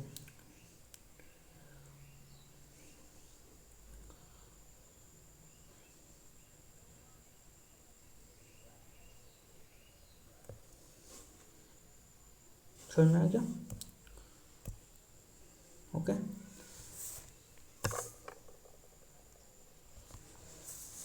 आई थिंक समझ में आ गया होगा। वही चीज़ अब देखते हैं यहाँ पे, उसी बोला जाए कोरोना, जो मैंने देखा है आउटर लेयर को। ये जो आउटर लेयर देखने को मिल रहा है ये है कोरोना। और जब सोलर इक्लिप्स होगा तो ये पूरी तरह से ढक देगा और सिर्फ ये वाला पार्ट दिखेगा। ठीक है, अब देखने मिलता है सन स्पॉट्स। सन स्पॉट्स को बोलता है डार्क पैचेस ऑन द सन में। ये बेसिकली क्या होता है कि जब मैग्नेटिक फील्ड सन का वो बहुत ज़्यादा स्ट्रॉन्ग हो जाता है अर्थ के मैग्नेटिक फील्ड से, जिसके कारण से क्या होता है कि जिसके कारण से क्या होता है कि कुछ मान लेते हो कि ये मेरा सन है, मान लेते हो कि यहाँ पे क्या हुआ कि मैग्नेटिक फील्ड ज़्यादा हो गया, तो क्या करेगा ये वाला पोर्शन का, सराउंडिंग वाला पोर्शन का सनलाइट्स वगैरह, मतलब इस वाला फील्ड का सनलाइट वगैरह नहीं निकलेगा, कम ही निकलेगा, और सराउंडिंग वाला सनलाइट क्या करेगा, ज़्यादा निकल जाएगा, मतलब सोलर फ्लेयर बनकर, और यहाँ पे सराउंडिंग वाला जो सोलर फ्लेयर होगा उसको निकलने ही नहीं देगा। इस कारण से क्या हो सकता है, डार्क फॉर्म में देखने को मिल जाता है, वो एनर्जी जला जला टाइप के देखने को मिलता है। समझ में आ गया? यही पे है। तो they are cooler than surrounding. तो जब जैसे कि मैग्नेटिक फील्ड ज़्यादा होगा तो इसको तो बाहर निकल नहीं देगा, तो ये फिर इसका टेम्परेचर क्या होगा, डिक्रीज कर जाता है यहीं पे। The cooler than the surrounding. Temporary features है when the magnetic field so strong that they keep some of the heats within sun. ठीक है, तो अपने सन अपने पास ही रख लेता है, कुछ हीट को बाहर निकलने ही नहीं देता है, जिस कारण से टेम्परेचर डिक्रीज कर जाता है as compare to the surrounding. ठीक है, reaching sun from reaching the surface. The number of the sun spots increase और decrease every solar cycle. Every solar cycle कितना साल में होता है, हर एक 11 साल में होता है। ये चीज़ देखने को मिलेगा। एवरी सोलर साइकिल कितना साल में होता है, तो 11 साल में होता है, 11 ईयर्स में होता है। सोलर विंड वही है, stream of the plasma flowing outward from the sun corona, जो कि भी मैंने दिखाया वीडियो में, वही चीज़ है। ठीक है, एंड ये बनता है कब, जब प्लाज्मा इज हीटेड इतना ज़्यादा कि सन ग्रेविटी होल्ड ही नहीं कर पाता है ज़्यादा देर तक। वही सोलर साइकिल हर एक 11 साल में होता है। ठीक है, यहाँ तक तो समझ में आ गया होगा। सोलर फ्लेयर्स, ये चीज़ मैंने कुछ एक्स्ट्रा कंटेंट ऐड किया था। सोलर फ्लेयर्स का जब एक्सट्रीमली एक्सप्लोजन होने लगता है सन के कोर और रेडिएटिव जोन में, तो एक लार्ज सोलर फ्लेयर जनरेट होता है। ठीक है, तो सन्स एटमॉस्फेयर से रिलीज करता है, मैग्नेटिक फील्ड्स वगैरह ऑर्गेनाइज होता है, साथ ही अरोरा बनता है। अरोरा कैसे बनता है, तो ये बेसिकली समझ लेते हैं अरोरा कैसे बनता है। तो ये मेरा अर्थ है।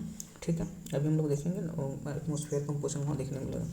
ठीक है, ये है अर्थ का मैग्नेटिक फील्ड, अर्थ का अपना मैग्नेटिक फील्ड है, अर्थ का ये अपना मैग्नेटिक फील्ड है। ठीक है, अर्थ का मैग्नेटिक फील्ड है, यहाँ पे कहीं सन है, और सन से क्या हो रहा है कि एनर्जी इस तरह करके हमारे सोलर सिस्टम में क्रॉस कर रहा है, और ये क्या करेगा, अर्थ में भी आएगा, अर्थ में भी इंटर करेगा। अब क्या देखने को मिल रहा है कि जो अर्थ सन से जो सोलर फ्लेयर के रूप में, सोलर विंड के फॉर्म में जो सनलाइट और सनरेज आ रहा है, वो क्या करता है, हमारे मैग्नेटिक फील्ड में जो पार्टिकल्स हैं वो इसके साथ इंट्रैक्शन करने लगता है। यहाँ पे क्या करता है, इंट्रैक्शन होता है, और इंट्रैक्शन करने के बाद एक प्रकार का डिफरेंट कलर का ग्लो देखने में लगता है, ग्लो करने लगता है, जिसको बोला जाता है अरोरास, अरोरास बोला जाता है। ये जनरली नॉर्थ पोल और साउथ पोल में देखने को मिलता है।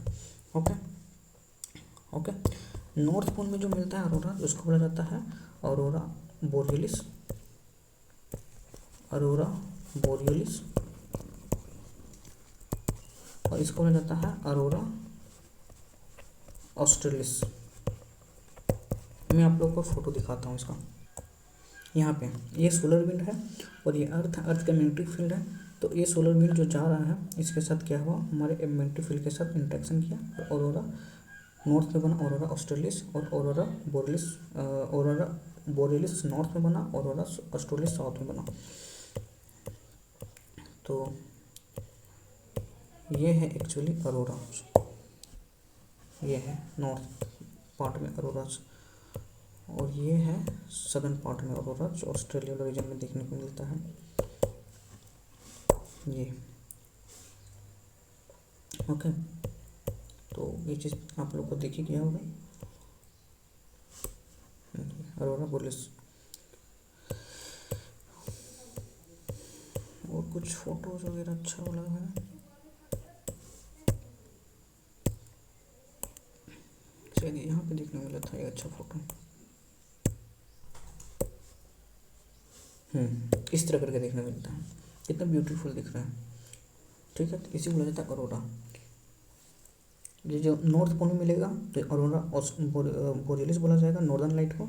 साउथ में मिलेगा तो अरोरा ऑस्ट्रेलिस बोला जाएगा, जो ऑस्ट्रेलिया वाला रीजन में मिलता है। मैपिंग में बताएंगे आप लोग को। ठीक है, तो कुछ इस तरह करके देखने को मिलता है।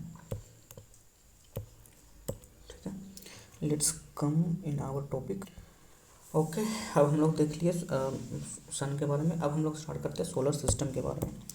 सोलर सिस्टम में पहला देखने मिलता है सोलर सिस्टम, तो पता ही है सोलर सिस्टम क्या है, तो पता है, याद रखने की जरूरत, उतना पढ़ना नहीं। लोकेशन कहाँ पे सोलर सिस्टम, तो ये, और ये जो सन है, जो हमारा सन है, वो ऑर्बिट करता है मिल्की वे गैलेक्सी। हमारा गैलेक्सी का नाम है मिल्की वे गैलेक्सी, तो उसको ऑर्बिट करता है। और कहाँ पे लोकेटेड है सन, तो मिल्की वे गैलेक्सी का जो आउटर स्पायरल आर्म्स है, जिसको ओरियन आर्म्स बोला जाता है, वहाँ पे लोकेटेड है।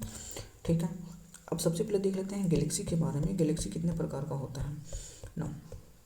गैलेक्सी जो है वो बहुत सारे डिफरेंट प्रकार का होता है, जिसमें से होता है कि एंगुलर गैलेक्सी, होता है इरेगुलर गैलेक्सी, रेगुलर गैलेक्सी और इरेगुलर गैलेक्सी।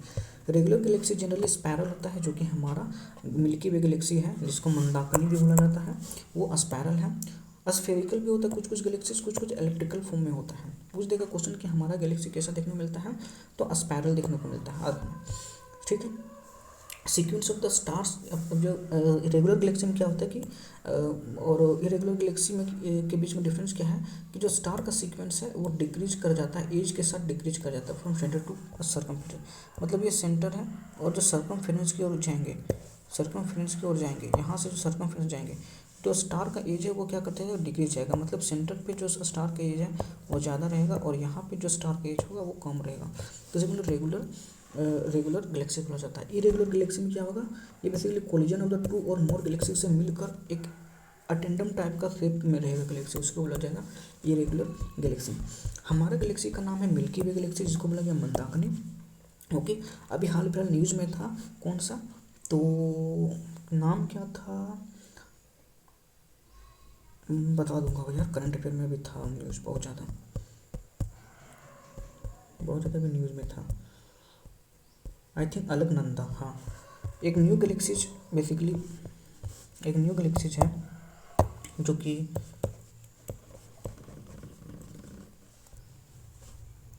तो क्या नाम है, जो अभी न्यू गैलेक्सी जो मिला है, ये बेसिकली न्यू गैलेक्सी जो है वो जेम्स वेब टेलीस्कोप्स के थ्रू, जेम्स वेब टेलीस्कोप, ये साइंस एंड टेक में मैं आप लोग को पढ़ाऊंगा जेम्स वेब टेलीस्कोप क्या है। तो इसके हेल्प से एक न्यू गैलेक्सीज को ढूंढा गया। वो न्यू गैलेक्सीज का नाम बेसिकली इंडियन साइंटिस्ट बोल रहा है कि नाम रहेगा क्या, तो अलकनंदा नाम रहेगा, अलकनंदा। इंडियन साइंटिस्ट का कहना है कि अलकनंदा इसलिए नाम रहेगा क्योंकि एक ऑलरेडी मिल्की वे गैलेक्सी है, उस मिल्की वे गैलेक्सी का नाम है मंदाकिनी। इसी कारण से एक न्यू जो गैलेक्सी मिलेगा उसका नाम रख देंगे हम लोग अलकनंदा। ओके, वो चीज़ तो करंट अफेयर में आगे पढ़ लेंगे, लेकिन फिलहाल हम लोग देख लेते हैं कि मिल्की वे गैलेक्सी है, मंदाकिनी नाम है, और स्टैग्रिस हैज ये बेसिकली स्टार्स, स्टैग्रिस stars super massive black holes का नाम है। मतलब कि हमारे मिल्की वे गैलेक्सी में ब्लैक होल है, यस, उस ब्लैक होल का क्या नाम है, स्टैग्रिस स्टार्स नाम है। एंड्रोमेडा जो कि हमारे नियरेस्ट गैलेक्सी है, याद रखना। आम समतल गैलेक्सी को हम लोग क्या कर सकते हैं, can be seen from the earth surface से हम लोग देख सकते हैं, याद रखना। सीरियस और डॉग स्टार जो है वो हमारे ब्राइटिंग स्टार है हमारे गैलेक्सी का। हमारे गैलेक्सी में बहुत सारा स्टार है, जैसे कि सन भी एक प्रकार का स्टार है, वैसे ही बहुत सारा स्टार है, उसमें से एक स्टार है सीरियस और डॉग स्टार जो कि बहुत ब्राइटिंग स्टार्स हैं, या फिर ब्राइटिंग, ठीक है। आगे आगे अभी देखेंगे brightening celestial body of our solar system, वो स्टार होगा, ठीक है। और brightening planet of our solar system वो कौन सा है, वो वीनस होगा, वो भी हम लोग देखेंगे। और फिर अभी क्या बोले मैंने कि ये मिल्की वे गैलेक्सी कौन सा शेप में है, स्पायरल शेप में है। और प्रोक्सिमा सेंचुरी इसका nearest from the sun, Proxima Centauri nearest from the sun है, ठीक है। अब देखते हैं सबसे पहले प्लैनेट्स के बारे में। एक होता है प्लैनेट्स टेरेस्ट्रियल प्लैनेट्स जिसको इनर प्लैनेट्स बोला जाता है, एक होता है जोवियन प्लैनेट जिसको बोला जाता है आउटर प्लैनेट्स। जोवियन प्लैनेट्स और इनर प्लैनेट्स के बीच में डिफरेंस देख लेते हैं। तो इनर प्लैनेट जिसको टेरेस्ट्रियल प्लैनेट बोलते हैं उसका हाई डेंसिटी होता है, स्मॉलर साइज होता है, और सॉलिड रोकी सरफेस देखने को मिलता है due to the intense solar wind के कारण से। इसमें से आ जाएगा inner solar planets, solar planet नहीं, इनर प्लैनेट्स या टेरेस्ट्रियल प्लैनेट्स में आ जाएगा Venus, Mars, Earth and Mercury. Jovian planets और आउटर प्लैनेट्स में देखने मिल जाता है कौन, Jupiter, Saturn, Uranus and Neptune. क्योंकि इसका डेंसिटी लो है, लार्ज साइज है और गैसियस सरफेस देखने को मिलता है due to weak solar wind. अब सबसे पहले एक डिफरेंस देख लेते हैं इन दोनों के बीच में, जो मैंने एक्स्ट्रा कंटेंट ऐड किया है, वहाँ पे ना क्वेश्चन बन जाता है, वो कंटेंट मैंने यहाँ पे ऐड किया था, ठीक है। तो टोटल आठ प्लैनेट्स हैं, जिसमें से मरकरी, वीनस, अर्थ और मार्स, इसको इनर प्लैनेट्स बोला जाता है क्योंकि ये सन और बेल्ट ऑफ एस्ट्रॉयड बेल्ट है, एस्ट्रॉयड्स है, उसके बीच में देखने को मिलता है। अभी हम देखेंगे सोलर सिस्टम के बारे में। फिर एक आता है जुपिटर, सैटर्न, यूरेनस और नेपच्यून जिसको आउटर प्लैनेट्स बोला जाता है, ठीक है। जो टेरेस्ट्रियल प्लैनेट्स है, टेरेस्ट्रियल प्लैनेट्स इसलिए बोला जाता है क्योंकि अर्थ लाइक स्ट्रक्चर है, वो भी रॉकी एंड मेटल से बना हुआ है, हाई डेंसिटी देखने को मिलता है। जोवियन प्लैनेट इसलिए बोला जाता है क्योंकि जुपिटर लाइक स्ट्रक्चर गैस से बना रहता है, गैसेस है, और लार्जर साइज भी देखने को मिलता है कि Jovian planets as compare to the terrestrial planets, ठीक है। जोवियन प्लैनेट का एटमॉस्फेयर भी बहुत थिक देखने को मिलता है, जो कि हाइड्रोजन एंड हीलियम का मिलकर बना रहता है। मेन डिफरेंस है इन दोनों के बीच में क्या है, सबसे पहले टेरेस्ट्रियल प्लैनेट जो है वो close vicinity to the parent star कौन है, तो सन है, और it was too warm for the gases to condense the solid particles. अब दूसरी क्या था कि ये टेरेस्ट्रियल प्लैनेट टेरेस्ट्रियल फॉर्म में क्यों है, ये इसलिए है क्योंकि टेरेस्ट्रियल प्लैनेट जो था वो पहली बात कि सन के सामने था, विसिनिटी ऑफ सन था, और साथ ही साथ वो भी गैसियस फॉर्म में था अर्ली स्टेज में, लेकिन वो कंडेंस हो गया सॉलिड पार्टिकल्स के रूप में। जबकि जोवियन प्लैनेट वो क्या है कि अच्छा खासा डिस्टेंस पे है हमारे सोलर सिस्टम में, ठीक है, और जिसके कारण से क्या हुआ कि उसका जो गैसियस पार्टिकल जो था वो कंसोलिडेट नहीं हो पाया सॉलिड मैटर्स में, सॉलिड पार्टिकल्स में, जिसके कारण से हुआ अभी भी गैसियस फॉर्म में देखने मिलता है और हाई डेंसिटी देखने को मिलता है, लो डेंसिटी देखने को मिलता है। सोलर विंड बहुत ज़्यादा इंटेंस था नियर टू द सन, जिसके कारण से बहुत सारे गैस एंड डस्ट पार्टिकल्स जो थे टेरेस्ट्रियल प्लैनेट्स का उसको ब्ले ऑफ कर दिया, ख़त्म कर दिया, ठीक है। जबकि जोवियन प्लैनेट वो हमारे सन से दूरी पे है, जिसके कारण से सोलर विंड, सन का सोलर विंड का इम्पैक्ट बहुत कम देखने को मिलता है जोवियन प्लैनेट में, जिसके कारण से उसका जो जोवियन प्लैनेट का जो एटमॉस्फेयर, गैसेस एटमॉस्फेयर है, उसको ब्लो ऑफ नहीं कर पाया, और इसी कारण से क्या है कि वो सॉलिड और रॉकी फॉर्म में बन नहीं पाए Jovian planet. Wind were not all that intense to cause similar removal of the gases from Jovian planets। इसी कारण से जोवियन प्लैनेट्स में बहुत सारा गैस एंड डस्ट देखने को मिलता है। फिर टेरेस्ट्रियल प्लैनेट स्मॉलर है as compare to Jovian planets, क्योंकि ये बेसिकली कैचिंग लाइन है, इसका याद रखना कि टेरेस्ट्रियल प्लैनेट्स के पास ग्रेविटी ज़्यादा है कि कम है, तो लो ग्रेविटी है, and their low gravity couldn't hold the escaping gas. जबकि जोवियन प्लैनेट के पास क्या है, ग्रेविटी ज़्यादा है, जिसके कारण से क्या हो रहा है कि वो गैसेस पार्टिकल को भी होल्ड करके रखा है और गैसेस पार्टिकल को बाहर निकलने नहीं दे रहा है। और पूछ देगा कि ये पूछ देगा कि जुपिटर का साइज बड़ा है और जुपिटर का साइज बड़ा है और अर्थ का साइज छोटा है, तो सबसे ज़्यादा ग्रेविटेशनल फोर्स कहाँ देखने को मिलेगा?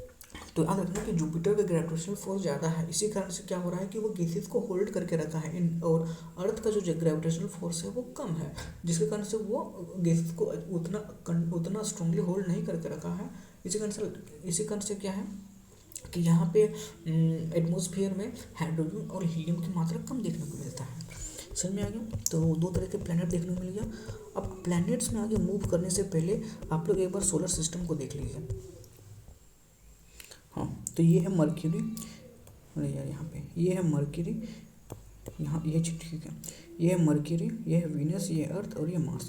तो इसको बोला जाएगा टेरेस्ट्रियल प्लैनेट या inner solar system terrestrial planet. ये है जुपिटर, ये है सैटर्न्स, ये है यूरेनस और ये है नेपच्यून। ये इसको बोला जाएगा कौन सा? तो आउटर प्लैनेट, जो कि gases and the gaseous form में है और आइस फॉर्म में देखने को मिलता है। यहाँ तक समझ में आ गया? जुपिटर और मार्स के बीच में एक बेल्ट मिलता है जिसको बोला जाता है एस्टेरॉयड बेल्ट। पूछ देगा कि एस्टेरॉयड बेल्ट किस 2 प्लैनेट के बीच में मिलता है? तो ये मार्स एंड जुपिटर के बीच में देखने को मिलता है। ठीक है, अब देखते हैं हम लोग क्या चाहिए कि मर्क्यूरी जो है वो सबसे नियरेस्ट है सन के पास, मैंने देखा, और सबसे स्मॉलेस्ट है। वीनस जो है वो अर्थ का ट्विन माना जाता है, सबसे हॉटेस्ट प्लैनेट है हमारे सोलर सिस्टम का। क्यों हॉटेस्ट है? Due to the carbon dioxide atmosphere and sulphuric acid देखने को मिलता है। ठीक है, सल्फ्यूरिक एसिड का रेनफॉल भी देखने को मिलता है जिसको बोला जाता है एसिड रेन। ठीक है, एक PYQ पूछ चुका है पीटी में कि एसिड रेन का कंपोजिशन क्या होता है? तो सल्फ्यूरिक एसिड मिलता है और एक मिलता है नाइट्रोजन ऑक्साइड, ये बेसिकली। ठीक है, फिर आता है जुपिटर जो लार्जेस्ट प्लैनेट है हमारे सोलर सिस्टम का। मैंने देखा कि कहाँ था जुपिटर? मार्स के बाद था। मीथेन, हीलियम, हाइड्रोजन और अमोनिया से मिलकर बना हुआ है। एक्सिस टिल्ट की बात करते हैं तो यूरेनस एंड द वीनस जो है वो rotate opposite to the planet due to the extreme axial tilt. Now अब हम लोग देखते हैं क्या चीज़ कि मरकरी के बारे में, कि मरकरी देख लेते हैं। मरकरी है, देन वीनस है। ठीक है, ये चीज़ आप लोग पढ़ लीजिएगा कि ये मरकरी जो है हॉटेस्ट प्लैनेट है और ग्रीन हाउस इफेक्ट बहुत ज़्यादा देखने मिलता है। ये एक इंपॉर्टेंट है मरकरी का कि नो एटमॉस्फेयर, एक्सट्रीम टेम्परेचर है, फ्लक्चुएशन है। याद रखना कि मरकरी में एटमॉस्फेयर वगैरह देखने को नहीं मिलता है। अभी आगे देखेंगे कि एटमॉस्फेयर मरकरी में नहीं है, इसी कारण से मरकरी का जो डायरोनल रेंज ऑफ टेम्परेचर है वो ज़्यादा है। ठीक है, इसके बाद मरकरी और वीनस का भी कोई भी सैटेलाइट नहीं देखने को मिलता है। और फिर अर्थ है, अर्थ ओनली प्लैनेट जहाँ पे लिक्विड देखने को मिलता है। मार्स, रेड प्लैनेट बोला जाता है मार्स को। ओलंपियस माउंट जो कि लार्जेस्ट वोल्केनो है, देखने मिलता है मार्स पे। फिर आता है जुपिटर, ये लार्जेस्ट प्लैनेट है हमारे सोलर सिस्टम का। याद रखना यहाँ पे जुपिटर में क्या है, ग्रेट रेड स्पॉट्स हैं जो कि मैसिव स्टॉर्म के रूप में देखने को मिलता है और फेंट रिंग भी देखने को मिलता है। ठीक है, उसके बाद सैटर्न्स, आइकॉनिक रिंग देखने को मिलता है। लो डेंसिटी, ये इंपॉर्टेंट है कि इतना लो डेंसिटी है सैटर्न का कि Saturn's can float in the event water. ये 6th क्लास के NCERT में लिखा हुआ है कि सैटर्न, और PYQ भी है कि सैटर्न एक मात्र ऐसा प्लैनेट है जो कि डेंसिटी इतना कम है कि वाटर में भी फ्लोट कर सकता है। ठीक है, यूरेनस तो ये basically spin on its sides due to extreme axial tilt, pale blue green देखने को मिलता है। याद रखना कि यूरेनस और वीनस जो है, यूरेनस एंड वीनस वो अपोजिट बेसिकली रोटेट करता है। ठीक है, rotate in opposite direction. Venus भी जो है वो रोटेट करता है अपोजिट डायरेक्शन में। फिर है नेपच्यून्स, जबकि सबसे आउटर प्लैनेट्स हैं। फास्ट विंड है सोलर सिस्टम, और ये बेसिकली यहाँ पे फेंटिंग है, बस जान लो। ठीक है, यहाँ पे ये जो मैंने एक्स्ट्रा ऐड किया है। ठीक है, तो मरकरी जो है उसका डायरोनल रेंज ऑफ टेम्परेचर क्या है? डायरोनल रेंज ऑफ टेम्परेचर मतलब क्या है कि इनकमिंग टेम्परेचर और आउटगोइंग टेम्परेचर, मतलब जो कि टेम्परेचर अभी है। ठीक है, और कुछ समय के बाद का जो टेम्परेचर मेजर किया जाएगा, दोनों बीच का टेम्परेचर का डिफरेंस जो है उसी बोला जाता है डायरोनल रेंज ऑफ टेम्परेचर। तो मरकरी का जो है मतलब कि जब सन का लाइट पड़ता है तो टेम्परेचर बहुत ज़्यादा बढ़ जाता है मरकरी का, और सन का लाइट जब मरकरी पर नहीं पड़ता है तो टेम्परेचर बहुत ज़्यादा कम बढ़ जाता है, उसी बोला जाता है डायरोनल रेंज ऑफ टेम्परेचर। ठीक है, मरकरी में एक मिशन भेजा गया था नासा के द्वारा, मैसेंजर। फिर आता है वीनस, अभी हम लोग देखिए ब्राइटेस्ट प्लैनेट है हमारे सोलर सिस्टम का। थर्ड ब्राइटेस्ट सेलेस्टियल बॉडीज है। थर्ड ब्राइटेस्ट सेलेस्टियल बॉडीज किसके बाद है? तो सबसे ब्राइटेस्ट है सन, देन आता है मून, तब ब्राइटेस्ट आता है कौन, वीनस। ठीक है, 3 ब्राइटेस्ट है। इसको sister twin planets of earth बोला जाता है। मिशन कौन कौन सा वीनस पे भेजा गया है, तो मेगलियम, वेनेरा एंड मेरिनार 2 भेजा गया है। मार्स की बात करते हैं तो हाईएस्ट पीक है सोलर सिस्टम का ओलंपस मून, ये मैंने देखा, जो वोल्केनिक फॉर्म में है। यहाँ पे मार्स में मिशन भेजा गया है क्यूरियोसिटी, पाथफाइंडर, मोम मिशन बेसिकली इसरो का है, और क्यूरियोसिटी एंड पाथफाइंडर ये बेसिकली नासा का है। नेक्स्ट जुपिटर, इसका अपना रेडियोएक्टिव एनर्जी है जिसको हाफ स्टार बोला जाता है। इसका अपना मिनिएचर सोलर सिस्टम देखने को मिलता है, डिफरेंट टाइप ऑफ इसका स्ट्रक्चर है और कंपोजिशन है। जाइंट रेड स्पॉट मिलता है जो कि साइक्लोन ऑफ गैसेस का बना रहता है। गैनमीड्स लार्जेस्ट सैटेलाइट्स है हमारे सोलर सिस्टम का भी और इवन जुपिटर का भी, और क्विकेस्ट रोटेशन पीरियड है, बहुत ही कम रोटेशन टाइम लेता है जुपिटर। अब रोटेशन एंड रिवोल्यूशन के बीच में डिफरेंस क्या है वो मैं बताता हूँ। रोटेशन का मतलब क्या होता है कि कोई भी बॉडी अपने एक्सिस पे ही रोटेट करना, घूर्णन करना, और रिवोल्यूशन इसको बोला जाएगा रोटेशन। और एक होता है रिवोल्यूशन, अभी मैं आगे बताऊंगा आप लोगों को। रिवोल्यूशन का मतलब क्या होता है कि एक ऑब्जेक्ट के चारों तरफ मूव करना, रिवॉल्व करना, उसको बोलते हैं रिवोल्यूशन। तो जैसे कि रोटेशन, तो अपने एक्सिस पे जुपिटर जो है वो लगभग 8-9 घंटा में रोटेट कर लेता है। अर्थ कितना घंटा लेता है, अर्थ लेता है 24 आवर, मोटा मोटी हम लोग ले लेते हैं। जबकि रिवोल्यूशन टाइम जो है वो बेसिकली एलिप्टिकल फॉर्म या सर्कुलर फॉर्म में रहता है। रिवोल्यूशन क्या कर रहा है, सन के चारों ओर ये बेसिकली चक्कर लगाना को बोला जाएगा रिवोल्यूशन। तो जैसे अर्थ का अपना रिवोल्यूशन टाइम 365 दिन, तो 365 दिन लग जाता है, तभी एक साल हम बोलते हैं अर्थ का। जबकि जुपिटर का है वो ज़्यादा लगता है, क्यों, क्योंकि ये मेरा सन है और ये बेसिकली क्या था, मर्क्यूरी था, फिर ये क्या था, वीनस था, ये अर्थ था और ये मार्स था, बीच में एस्टेरॉयड बेल्ट, उसके बाद ये क्या था, जुपिटर था, ये क्या था, सैटर्न था, ये यूरेनस था और ये नेपच्यून। तो अब अगर हम देखें तो मर्क्यूरी का चारों तरफ सन का चक्कर लगाने में कम समय लगेगा, कम डिस्टेंस कवर कर रहा है, सर्कुलर डिस्टेंस कम है। वीनस का सर्कुलर डिस्टेंस बढ़ गया, अर्थ का सर्कुलर डिस्टेंस बढ़ गया, मार्स का सर्कुलर डिस्टेंस बढ़ गया, तो जुपिटर का और ज़्यादा सर्कुलर डिस्टेंस बढ़ गया, तो और टाइम लगेगा चारों तरफ सन का चक्कर लगाने में। सैटर्न का और ज़्यादा सर्कुलर डिस्टेंस बढ़ गया, वीनस का और ज़्यादा सर्कुलर डिस्टेंस बढ़ गया, और ये नेपच्यून का और ज़्यादा सर्कुलर डिस्टेंस बढ़ गया, तो नेपच्यून का और ज़्यादा टाइम लगेगा और सन के चारों तरफ चक्कर लगाने में। समझ में आ गया? तो इसी को बोला जाएगा क्या चीज़ कि रिवोल्यूशन। और वही अगर मर्क्यूरी है अपने अर्थ पे इस तरह कर घूम रहा है, अपने एक्सिस पे इस तरह घूम रहा है, तो उसे बोला जाएगा रोटेशन। अब ये बेसिकली कितना टाइम लगेगा वो हम लोग दिए हुए यहाँ पे टेबल में। अब देख लेते हैं लास्ट बचा हुआ ये गैस जाइंट फॉर्म में है सैटर्न, और lowest density of fluid in the water, और जो सैटेलाइट है सैटर्न का वो लार्जेस्ट सैटेलाइट्स को क्या बोला गया, टाइटन। ठीक है, यहाँ पे है। तो रोटेशन अपने एक्सिस पे मरकरी 59 डेज में घूम लेता है। वीनस को सबसे ज़्यादा देखने को मिलता है 243 दिन, 243 डेज लगता है, जबकि अर्थ का मात्र 24 डेज में कंप्लीट कर लेता है। समझ में आ गया? और जो कि मैंने जुपिटर को बताया वो लगभग 9.5 घंटा में कंप्लीट करता है अपना रोटेशन। ठीक है, ठीक, तो समझ में आ गया। और रिवोल्यूशन कितना होगा वो मैंने बताया सर्कुलर डिस्टेंस के अकॉर्डिंग देखने को मिलेगा। एक ये इंपॉर्टेंट याद रखना, पूछ सकता है, अभी तक पूछा नहीं है बट चांसेस है कि पूछ सकता है ये। सबसे पहले देखने मिलता है अर्थ का डेंसिटी सबसे ज़्यादा है, देन मर्क्यूरी का, देन वीनस का, देन मार्स का। ठीक है, इसके तो याद रख लेना। यहाँ पे पहले आना अर्थ पे, अर्थ के बाद कहाँ चल जाना, अर्थ के बाद फिर चल जाना है मर्क्यूरी, अर्थ पे आना, मर्क्यूरी जाना, वीनस जाना और फिर मार्स आना। मतलब अर्थ से स्टार्ट करना फिर शुरू से चलना, मर्क्यूरी, वीनस एंड मार्स, फिर Jupiter, Saturn, Uranus and Neptune, यही पे यहाँ पे। ठीक है, अच्छा फिर उल्टा है, Neptune, Jupiter, Uranus and Neptune, Jupiter, Uranus and Saturn है, याद रख लेना। फिर साइज के बेसिस पे जुपिटर का साइज सबसे ज़्यादा है, देन सैटर्न का है, यूरेनस का, नेपच्यून का है, देन अर्थ का है, देन वीनस का है, देन मार्स का है, देन मर्क्यूरी का है।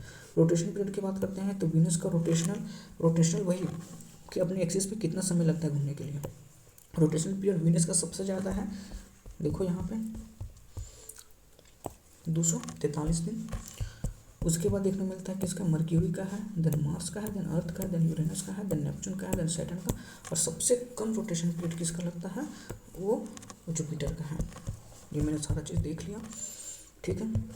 लास्ट इसको आज कंप्लीट कर लेते हैं यहाँ तक, उसके बाद पार्ट 2 में मैं अगला आगे करवाऊँगा कवर। एक्सो प्लैनेट किसको बोला जाता है, जो हमारे एक्सो प्लैनेट जो हमारे सोलर सिस्टम से बाहर प्लैनेट मिलता हो उसको बोलेंगे exoplanet. Planet orbiting stars outside our solar system, हमारे सोलर सिस्टम के बाहर वाले प्लैनेट को बोला जाता है एक्सो प्लैनेट। कैसे ढूंढा जाता है, तो रेडियल वेलोसिटी के थ्रू इसको पता किया जाता है, और ट्रांजिट फोटोमेट्री जिसमें प्रोक्सिमा सेंचुरी भी। तो ये मेरा क्या है, एक्सो प्लैनेट्स है जो भी मैंने देखा, ठीक है। अब उसके उतना डिटेल में जाना है कि ये रेडियल वेलोसिटी क्या होता है। एक होता है ड्वार्फ प्लैनेट्स। अब ड्वार्फ प्लैनेट्स से समझने से पहले एक देख लेते हैं कि प्लैनेट्स एक्चुअली कैसे किसको कहा जाता है। इसका मैंने डेफिनेशन इधर लिख के रखा था, कहाँ पे है ये प्लैनेट का डेफिनेशन। एक जो प्लैनेट ड्वार्फ प्लैनेट वहीं से समझ में आएगा। तो वैसे प्लैनेट किसको बोला जाएगा, ये नासा के अकॉर्डिंग है, नासा के डेफिनेशन के अकॉर्डिंग है कि प्लैनेट्स किसको बोला जाता है। तो पहला कंडीशन प्लैनेट बनने के लिए कि ऑर्बिट अराउंड द सन। तो सारे सेलेस्टियल बॉडी यहाँ तक कि एस्ट्रॉइड भी, मीटियोरॉइड भी, कॉमेट्स भी सन के चारों तरफ ऑर्बिट लगाता है। तो वो पहला कंडीशन है कि सेलेस्टियल बॉडी जो है वो सन की चारों तरफ ऑर्बिट करना होगा, पहला कंडीशन। दूसरा कंडीशन क्या है कि है sufficient mass for its self gravity to overcome the rigid body force so that assume the spherical equilibrium nearly. मतलब ये मतलब मान लो कि इतना ज़्यादा ग्रेविटी हो उस सेलेस्टियल बॉडीज में कि वह अपने आप को इक्विलिब्रियम में, मतलब कि अराउंड नियरली राउंड फॉर्म में या तो स्फेरिकल फॉर्म में रख सकता हो। दूसरा जो कि dwarf planet that is the Pluto के पास भी इतना ग्रेविटी है कि वो राउंडेड फॉर्म में देखने को मिलता है, लेकिन फिर भी उसको ड्वार्फ प्लैनेट बोला जाता है। प्लैनेट क्यों नहीं बोला जाता है वो भी देख रहे हैं। दूसरा में कंडीशन में प्लूटो पास कर गया, यस प्लूटो पास कर गया। पहला कंडीशन प्लूटो पास किया, यस प्लूटो पास कर गया। तीसरा कंडीशन प्लूटो फेल कर जाता है कि तीसरा में क्या है कि उस सेलेस्टियल बॉडीज के पास clear neighbourhood around its orbit, कि अगर वो सन की ओर चारों तरफ लगा रहा है चक्कर तो उसका ऑर्बिट क्लियर होना चाहिए, ठीक है, और लगभग फिक्स्ड एलिप्टिकल ऑर्बिट होना चाहिए, लगभग फिक्स्ड।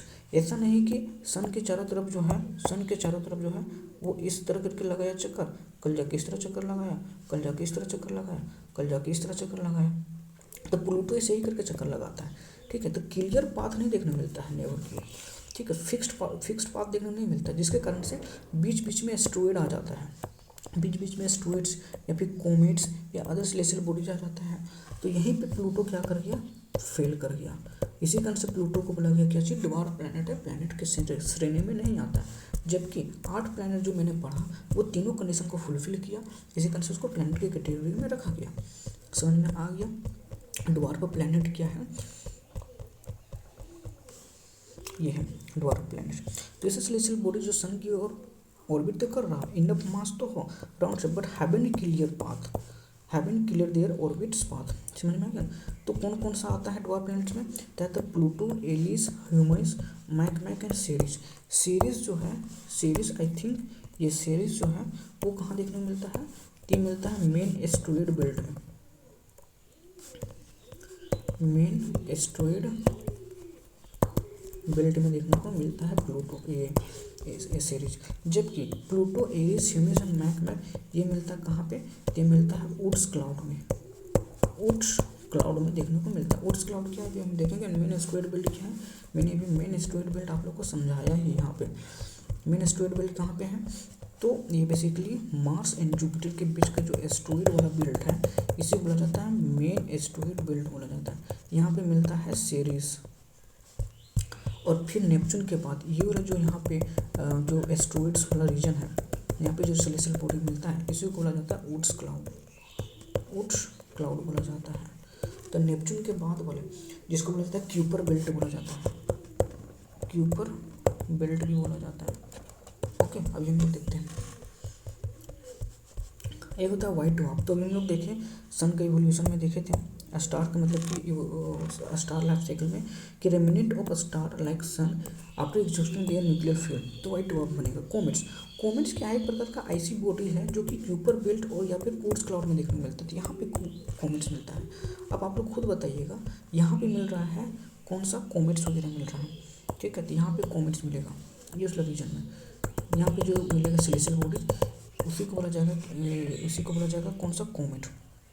अब आप लोग बताइए कि यहाँ पे टेम्परेचर ज़्यादा होगा कम होगा, कम होगा, क्योंकि सन का लाइट बहुत ही कम पहुँच पाती है सोलर रीजन में। नेपच्यून के पास भी टेम्परेचर कम देखने को मिलता है, और ये वाला बेल्ट में भी कम टेम्परेचर देखने को मिलता है, जिसके कारण से क्या होता है कि कॉमेट्स जो है वो आइसी फॉर्म में रहता है।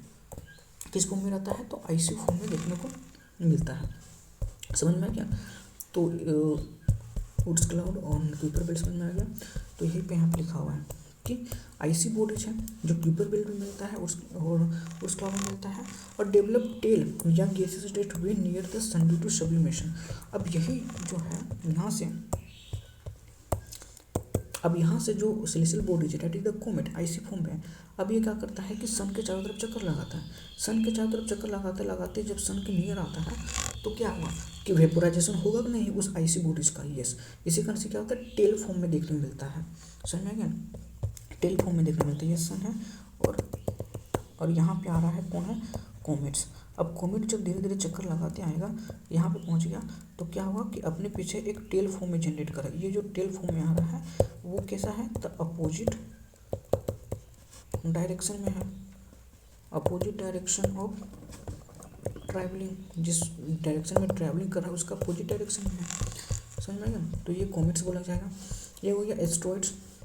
एस्ट्रॉइड भी मैंने बताया क्या है कि रॉकी रेमिनेंट्स है सोलर सिस्टम का फॉर्मेशन के समय में जो, ठीक है, मेन एस्ट्रॉइड बेल्ट में मिलता है जो कि रेमिनेंट है, सेलेस्टियल बॉडीज है, ठीक है।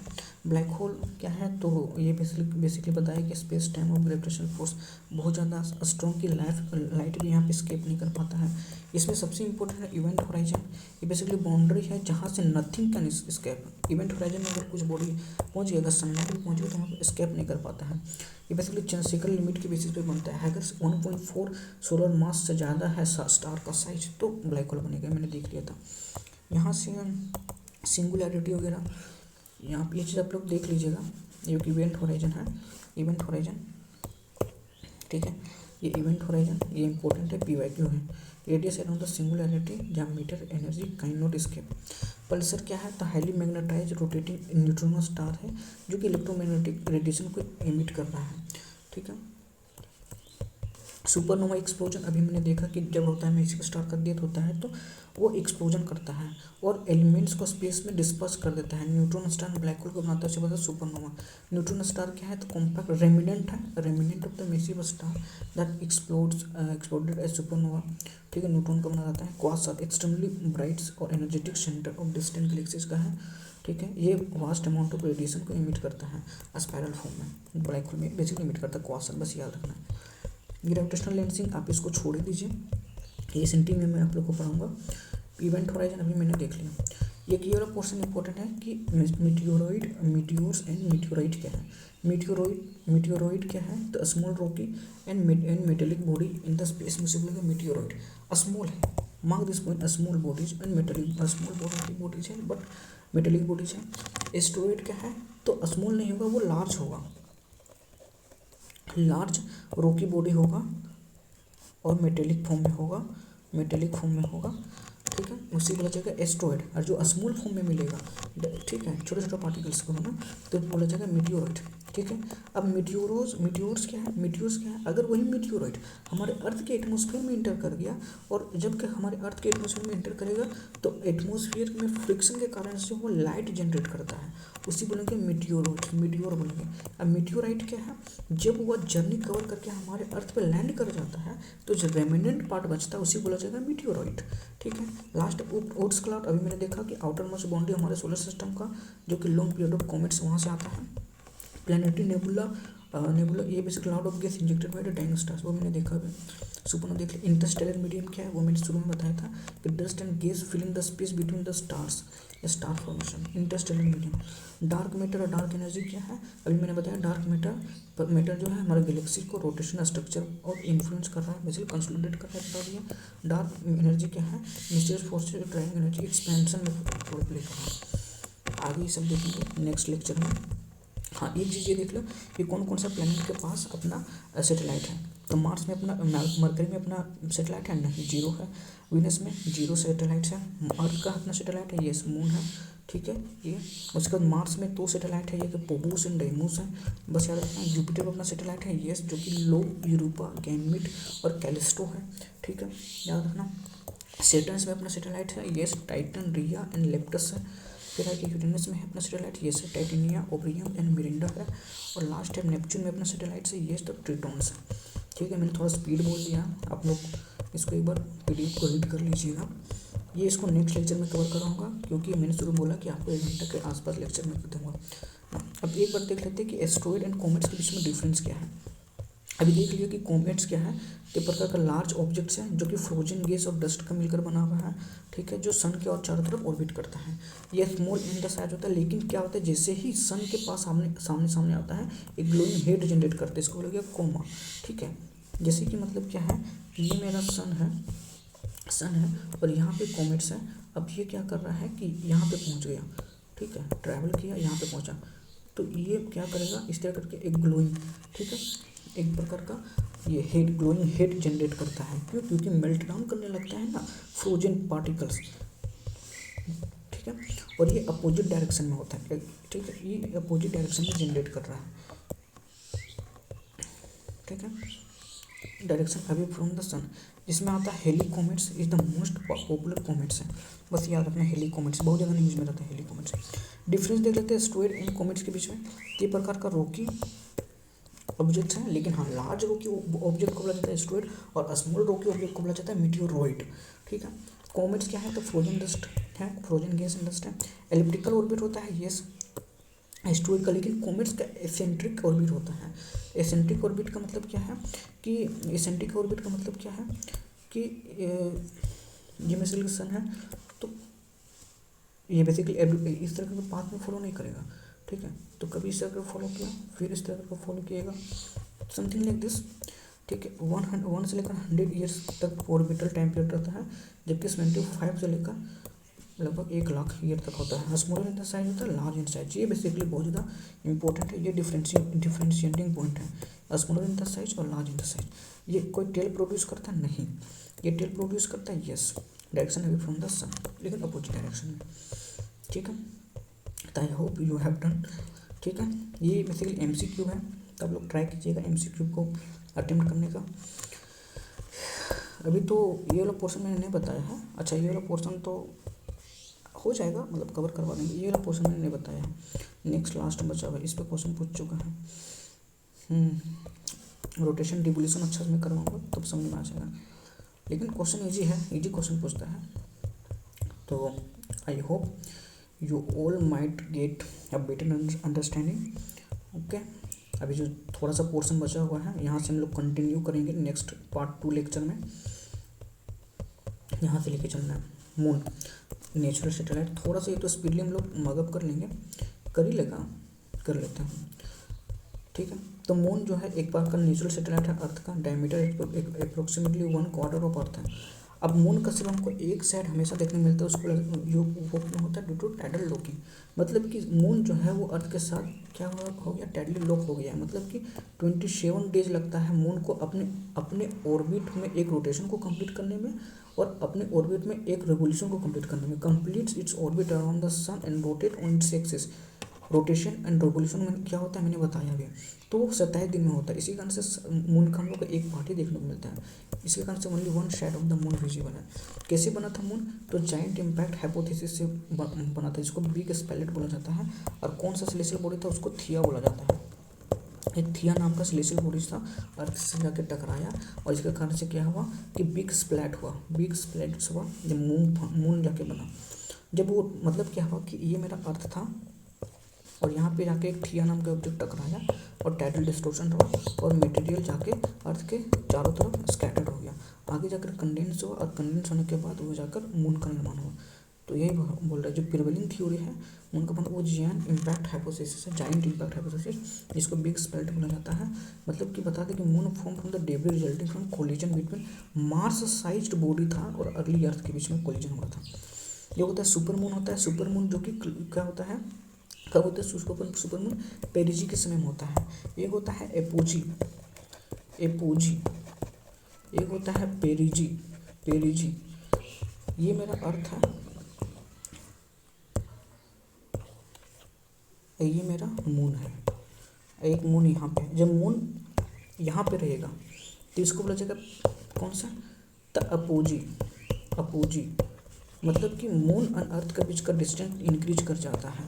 और जब यहाँ पे मून है तो इसको यहाँ पे डिस्टेंस डिक्रीज कर जाता है, इसको बोला जाएगा पेरिजी, पेरिजी। कैसे याद रखिएगा, पी से पास और एपोजी, ये पी से अपास मतलब दूर है। तो बेसिकली जब मून अर्थ के चारों तरफ इस तरह चक्कर लगाता है ना, तो एक समय यहाँ पहुँचेगा, एक समय यहाँ पहुँचेगा, तो एक बार सबसे एक समय के बाद रिवोल्यूशन करते करते एक ऐसे पॉइंट पे पहुँचेगा जबकि अर्थ और मून के बीच का डिस्टेंस डिक्रीज कर जाता है, उसको बोला जाएगा एक पेरिजी। और जब इंक्रीज कर जाता है डिस्टेंस को बोला जाएगा एपोजी। तो पेरिजी में से क्या होता है कि सामने आ जाता है, the moon closest to the earth. Perigee में इसे बोलते हैं फुल मून। यहाँ पे क्या होता है कि 14% थोड़ा सा बड़ा और देखने को मिलता है, 30% और ज़्यादा लार्जर देखने को मिल जाता है हम लोग, ठीक है। तो ये चीज़ थोड़ा मून के बारे में देख लिया। अभी एक्लिप्स वगैरह भी देखेंगे हम लोग नेक्स्ट लेक्चर में, हम लोग यहाँ से स्टार्ट करेंगे। ज़्यादा कुछ यहाँ पढ़ना नहीं है, बस थोड़ा सा है और इसको ऊपर ही हम लोग देख के निकल लेंगे। मेन ये वाला पढ़ लेंगे हम लोग, ठीक है, नेक्स्ट लेक्चर में। उसके बाद ये वाला पोर्शन से इम्पोर्टेंट है, क्वेश्चन एक दो बार पूछा गया है, एक बार पूछा गया होगा मे भी। देखो यहीं से बताया था हमने, और australis aurora, australis and aurora borealis, ये वाला पोर्शन अर्थ हीटिंग जोन बहुत ज़्यादा इंपॉर्टेंट है। This is actually base of climatology, base of climatology. तो मैं इसको अच्छा से बताऊंगा, जहाँ से क्वेश्चन पूछता है एक्चुअली में। यहाँ पे रोटेशन एंड रिवोल्यूशन वाला कॉन्सेप्ट को मैं फिर से आप लोगों को एक्सप्लेन कर दूंगा। देख लेते हैं, rotation rotate on its axis, west to east हो सकता है। और रिवोल्यूशन क्या कर रहा है कि रिवोल्व अराउंड द सन, समझ में आएगा। वही एपिलियन पेरिलियन अभी देखेंगे हम लोग। ये वाला यहाँ से ये डायग्राम से 3 बार आई थिंक क्वेश्चन पूछा, 2 से 3 क्वेश्चन जो मैंने भी दिखाया आप लोग को। सोल्स्टिक्स एंड इक्विनॉक्स का कॉन्सेप्ट देख लेंगे, ये टेबल बहुत ज़्यादा इंपॉर्टेंट है। देन लास्ट हम लोग के पास एक्लिप्स का पोर्शन रहेगा, खत्म हो जाएगा। आई ट्राई कि नेक्स्ट लेक्चर में मैं 30 मिनट्स में आप लोग को रैप अप कर दूँगा, ओके। तो सो थैंक यू फ्रेंड्स। अगर आप लोग को वीडियो अच्छा लगा हुआ तो आप लोग प्लीज़ लाइक कीजिएगा, कमेंट कीजिएगा, आप लोग फीडबैक दीजिएगा एक्चुअली कमेंट में। और आप लोग बताइएगा कि कितना घंटा का वीडियो होना चाहिए, 1 घंटा का या 2 घंटा का, क्योंकि अगर 2 घंटा का वीडियो रहेगा तो जल्दी कवर होगा, और अगर 1 घंटे का रहेगा तो पार्ट्स में फिर लाना होगा मुझे, okay. So thank you once again and please share, like and subscribe future IAS, और आप लोग अपना फीडबैक भी दीजिएगा, okay friends. So thank you.